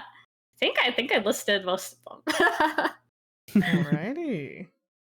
And last but not least, we have Yuji. Oh boy. I guess I'll start with IRL since I don't really have too many IRL. I'm really bad with name, but the main actor from the show called Arrows, who played the Green Arrows, yeah, he's my crushes from that show. And then the only other one is Felix from Stray Kid. That guy is very beautiful. Yes. Yeah. Yes. He's so gorgeous. This man is beautiful. Yeah. But those are my only two IRL crushes, honestly. The rest is just all fancy. I guess from my childhood, I would have to say, probably again Zuko. Oh, okay. And actually Uncle Iroh as well. You know what? You're valid for that. Yeah, and then Vicky's and from Very Odd Parents. Oh, And Frankie from You know what? Foster you're Home. like Yes. a bully. I do. Yeah, and Frankie from Foster Home for Imaginary Friends. Wow. Mm, Also yeah. You do like the redhead. bees. Yeah. You do like the bullies. Damn. She's not a Oh, bully. you have one more celebrity crush though. It's me. I can't. True. And then I think when I was in like high school, I was into a lot of anime. So, this character called Usui Tatsumi from Kaijowa Maid-sama. Oh, Kaijowa Maid-sama, Oh my yes. gosh. And Taizawa as well. Both of them. Oh, That anime takes wow. me back. Oh my goodness. You have Yeah. a type. Do I? You do. Yeah. You do. I can kind of You see the do. pattern. Yeah, the pattern of all of these characters, they're all kind of, I wouldn't say like they're like super bullies, but they're a little sassy, I little like a little bratty. bad. I like a little baddie, you know? Speaking of Alright. baddie, Sorry, a little bad. Sasuke Uchiha and Itachi. Oh, yes. yeah. Oh, yeah. Oh, yeah. Kakashi. Oh. Yeah. Ooh. Yeah. Mm. Actually, and Neji as well. Mhm. And I think from video game, I really like Artorias from Dark Soul. Oh. Oh. Yeah. I just want him to smash me. Oh. Okay. And then Kafka from Honkai Star Rail. Oh, Mm. coffee. Oh, Yeah, yeah. Oh, yeah, yeah. Oh, yeah. Yeah. And yeah, Jinglu as well. Jinglu. enough. Oh my gosh. Yeah. And I think I can't think of anything else right now. I think that's it. Okay. Yeah, yeah. I guess I'll round this out. I'm trying to think. I told chat. I mean, we are Ken Sato, Miguel O'Hara. Oh my god. Sato was like, oh no. I adore. I like. Sounds terrible every time. I like dumb men, but very smart women. So You like himbos? yeah. I like him a little dumb. I like them himbos. But when it comes to women, I like when they're really powerful. Oh, So- honestly, Girl boss and him though. Same. Yeah. Yeah, I get that. Mhm. I tend to like my men pretty pathetic. I think. Yeah. I'm like nervous sweating right now. I didn't mention him earlier, but Carl Heisenberg, I always thought was pretty slimy and pathetic, and I was like, yeah, yeah, I'm into that. It's sad. Oh my goodness. I like him a little pathetic. Nice. I don't know what it I is. love him a little pathetic. Yeah. No, because I That's why the remember Doctor is such a good character. I think like my first the one character that I loved so much and still love to this day is Elle Woods from Legally Blonde. Yeah. Yes. I loved her. And like I loved when she just I don't know, she was just so good. Like she's such a good character. It's such Yeah. a good movie. Yeah. And she was pretty. Come on. Yeah. She was great. She found her purpose. Oh my Yeah. gosh, Yeah. The bend and snap took me, man. It was over. queen. Let's see who else. I loved Danny Phantom, but I also liked his goth girlfriend. Oh my god, Danny! I Oh my forgot god, about him. yes. Yeah. Sam. Yeah. Oh, Actually, God. Sam too. Ember, the From singer, the rock star. Oh, Ember. Yeah. Yo, Amber. Yeah. I love Amber and Sam Amber. too. Yeah, no, but Yeah. I remember specifically the older version of Danny Phantom. Oh, new version? wait, with the one with long hair? beard? Evil? Yeah, the Oh, you evil, mean the evil old Danny Yes, Phantom. evil Danny. Yeah, I was like, yeah, like why does he look like that? Yeah, hold on. Yeah, this. I was like, it was over. I was like, why does he look like that? Yeah. Why does he look like that? I honestly Actually, someone mentioned this, but Hex Girl from Scooby Doo. Oh my god, yeah, the Yeah. Hex Girls. Hex Girls. Yeah. Yep, those Hex Girls. Whew. Yeah. The Hex Girls. They were all different flavors, and I wanted a taste Exactly. of all. Yes. So true. Oh goodness gracious. Actually, Mojo Jojo voice from Powerpuff Girls does something for me. Mojo. You Damn. know what? Okay. His voice, though, you know. No shame, no shame. Oh my gosh, do you guys remember the animation from Rooster Teeth Ruby?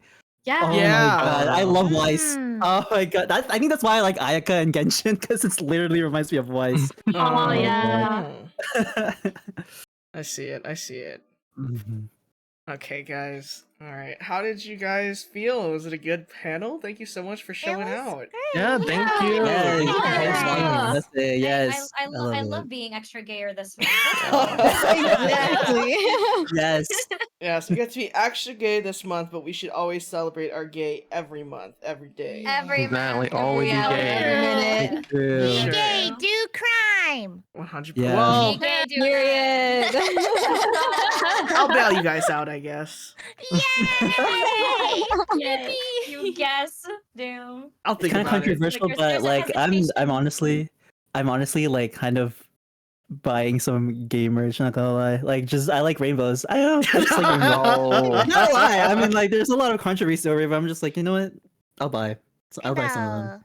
That's Exactly. okay. I was at Target and there was like a little pride section. It's like, damn, I kind of want Mhm. this gay shirt. And I kind of want these gay shorts.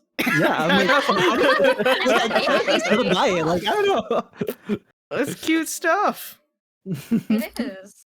Alrighty, guys. Represent. I'm gonna let you guys do some final words, whatever you want to do. If you want to plug in your streams yourself, anything you want to say to the chat, we'll go from left to right. And yeah, I think that with that we'll round out our stream and panel, and then I can feed my cats. I keep biting my toes. Stop biting my toes. My cat I'm does sorry. No, it hurts. All right, go ahead, Kaya. First of all, thanks for having me. I have not to self promo, but Tiger did just say that I could. Yeah, you're allowed to self promo. I have a debut on the 2nd of July. Yippee! My Let's birthday. go. My birthday debut. Yes. Not to flex, but my birthday is 1st of July, so I get a lot of all people born in July immediately after Pride Month are homophobic. I get that a lot. Especially Oh my being the goodness. first. No! I get it a lot, especially being the first day of the month. You Mhm. really Oh want to my rub it in goodness. there. So yeah, I got birthday event. I drew and rigged a new model. Sorry, not a new model, a new Ooh. outfit for my model. Nice. Yeah, that's me. Find me in Final Fantasy. My character's name is Six Morgenstone, and I play on Crystal Curl. Thank you so much, Kaya. Putch, putch, Yeah, putch, thanks putch, for having me. putchy. Of course. All right, go ahead, Ice. Follow me on Twitch and subscribe to me on YouTube. I make my ASMR videos. Actually, I'm streaming right now. So if you Oh wanna yeah, Ice stop is by- streaming right now. I forgot. if you wanna stop by after this stream, I'll switch over to Overwatch. I'll be playing later. And then my next Mhm. ASMR stream Yo, is who do you on Thursday. main? Overwatch. I may main oh wait, never mind, I just said it. I main May. Oh, Hell nice. yeah. May Oh, and nice Zenyatta. boy. It makes sense now. Mm-hmm. Yeah, Of that course. checks out. Wow. Is that like course. typecasting or? I don't know. I just like ice characters. I don't know. If there's I just like all ice characters. That's Fair why when I enough. play Genshin, I like Ayaka. Ayaka's right there. Mm. Understandable. And Understandable. then that's it. I like the one with the, I forgot her name. I Describe. think damn. I think she's like the aunt of one of the 4 stars. From Genshin's? Oh, Yeah. Shenhe? Yeah, Shenhe. yeah. Yes, yes, Mm. yes. It's I thought it's you the were still clothes talking kind of about just painted on Overwatch. her body. I think that's what it did Oh, for me. true. Oh damn. It's like, oh, okay. All right. How about you, Miyu? Well, I guess mainly check out my YouTube if you like a lot of covers. I do a lot of variety stuff. I just put out a cover with Abbyco VTuber Getcha, so go check that Ooh, okay. out. Ooh. All right. Thank you. Rye. First, I just want to say thank you for having me on here. It was a whole lot of fun meeting you all. Of course. And I think during the icebreaker, I forgot to say what I stream. So So I'm a variety streamer, and but I mostly like to stream JRPGs and horror Ooh. games. My favorite games being like Resident Evil and the Drakengard series. Love those series to death, and Final Fantasy, of course. And I also make Utao covers on YouTube, which if you don't know what that is, that's like basically That's like Vocaloid, right? free Vocaloid. Yeah, but Wait, you use a towel? I use use a it. towel. Yeah. Whoa! Whoa! Whoa! Finding And you play Utao- Final Fantasy? That's crazy. Yeah. Oh my god. Yeah, finding like Utao users is so rare nowadays because it's like such an old software, but I love it to death, and I still make covers with it with my own voice bank. I gotta so. make a new voice bank. My voice bank is so crusty from my old mic. Yeah, I redid mine last year because I got a better mic for streaming. I was like, I'm gonna redo my voice bank. Yeah, I need to redo it entirely. Oh, very cute, very cute. Alrighty, go ahead, Yuji. Again, thank you so much. If you want, feel free to check me out on Twitch. I play Dark Soul and horror games all the time. And on YouTube, if you want to see my song covers, I do them every now and then, whenever I have time. And yeah, that's it. Alright, thank you so much. Go ahead, Yume. All right, before I plug my socials in, I want to say, Okay. please, before I sell promo, I want to say thank you, Taiga, for holding these panels. I really believe that hearing queer voices, especially during Pride Month, is very important. And I'm happy to have met everybody here and everybody else who has been at the panels. All right, now I'll plug myself in. I'm a variety VTuber. All right, you guys. I'm mainly hyper fixating on Fallout 4, so I'm playing that a lot. If you enjoy that game, Oh my God. I mean, Ooh. I do. Wait, have you played New Vegas? I have not. I do have it though. I'm literally hyper fixating on this game to the point that I'm gonna play all of them backwards. Backwards. Oh. Backwards. Interesting. Alrighty, thank you so much, Yume. And then last but not least, we have Zeus. Yay! Okay, first of all, Taiga, thank you, because I'm not the type to openly discuss my gender / sexuality because Mhm. I don't think it's really that like much importance, but having to like meet so many like LGBT community friends of mine, I then realized that it is very important to just let my voice be heard and tell my story and how everything is happening. So yeah, Mhm. thank you for that. I appreciate you having to do the panels Of and being a good course. friend as well. Aw, I hope thank to collab with you you. more. Of course. I really appreciate Yay. everyone showing out. Honestly, I'm gonna be so for real with y'all. I was fucking nervous about this. I know Mm. that it was something that I've been wanting to do for a really long time because I feel like I don't know. It's just kind of one of those things where I want to see it happen, but if I want it to happen, I'm gonna have to do it.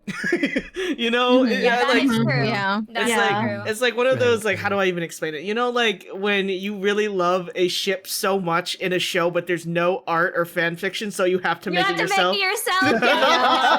You gotta make your own food. Oh my So, gosh. so that's how I kind of felt with things like this because I've always been the type of person. I used to be in a debate club. I love talking. If we didn't notice that already. Yeah, let's go. I just love talking about niche topics, and I really just like. I'm a firm believer in learning something new every single day because that will make me a better version of myself. I think learning is a really wonderful thing. That's why I ended up becoming a professor for a little bit. But sharing knowledge and sharing voices has been something that I've been wanting to do for a really long time. And if I can use my platform for things like that, I can't ask for any more than that, you know? So I'm really thankful for you guys for taking the time out of your schedules to be here. Knowing that the streams have been really a huge success, and I've had a lot of people kind of just message me to let me know how happy they've been to be a part of them or just watching them it's been really good because I know like it's really hard to talk about this shit, you know, like it's not easy. It is. Yeah. Yeah. So being able to do so has been really, really awesome. So I really appreciate every single one of you guys. So thank you. Thank you. No, thank you for hosting again. Thank you. you. Of course. course. Of Yeah. course. Thank you. Thank you. Yeah. All right, I won't keep you guys here any longer. If you guys ever do want to collab, don't be afraid to hit me up. I really don't mind. Just let me know. I just gotta fit. Let's I just gotta go. fit into my schedule, so don't even worry about it. For All sure, right. for sure. Thank you so might much for regret doing this, that. Taiga. Thank you. course. Thank you. Have a good night, everyone. Bye-bye. Thank you.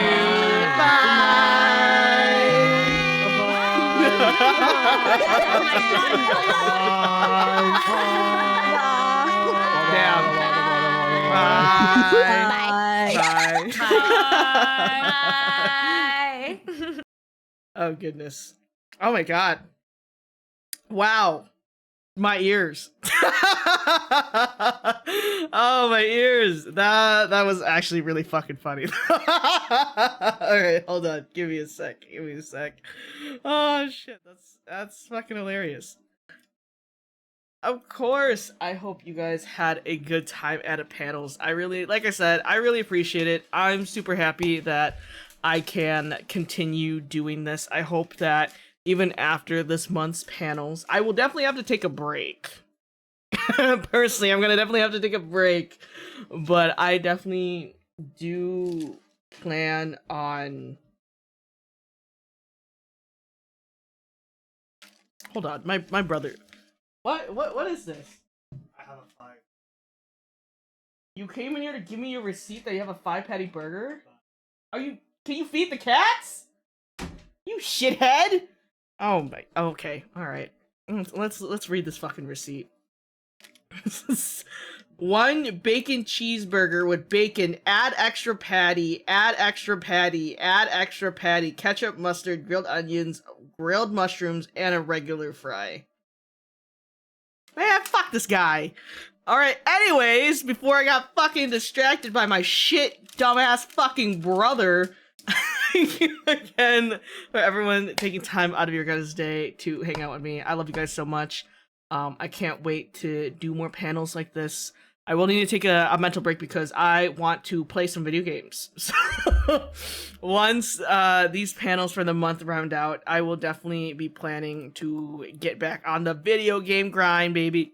I'm excited for video games. Everyone's playing them, and I feel like I'm missing out. So yeah, I can't wait. I can't wait. Alright, what games do you have in mind? Well, I did get the code for SMT 5 Vengeance, so I need to play that. I need to get back into Elden Ring. I have a lot of collabs planned, and July is going to be crunch time because next month, during my birthday, August 4th, I hope to debut my 2.0 model. I did get a code for Vengeance, so I have to stream it. Oh, I also have to stream, I have to stream Dawn Trail. So, we have a lot to do in July before you guys get to see the sexy 2.0 model. Guys, I can't get, listen, I've been like gassing up this 2.0 model. It's so sexy. Okay, like every single time I open it to check like any like rig fixes and like any model fixes, I just like,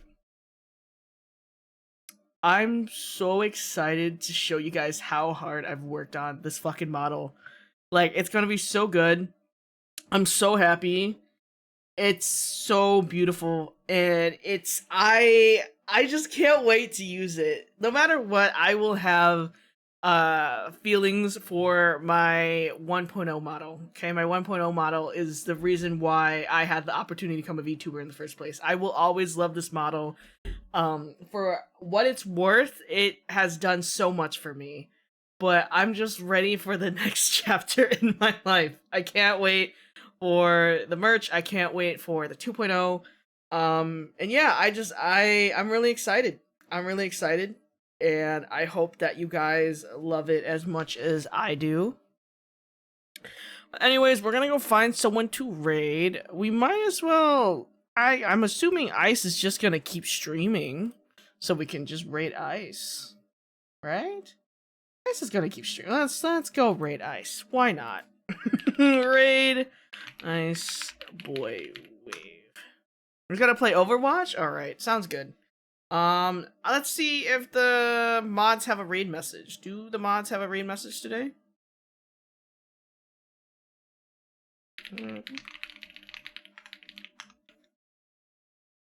Let's see. I need to see what they're cooking. Yes, Miss Maple. Meow. You wanna meow for the chat before I feed you? Hmm? You wanna meow? Oh, okay, damn, you are loud. Sure, I know I gotta feed you. I know you're gonna be fed, don't worry. Girl. Baby, why are you crying? She crying so much, man. Alrighty. She's just a baby. Why is that a raid? Who is making these raid messages? God damn it. Why is fart censored? Because farts are gross, I guess. Is Miss Maple more vocal than Meowster Oliver? I would say so. I would say so, yeah. I would concur. Alright, 10 seconds left. Bye guys. See you guys tomorrow. Bye-bye!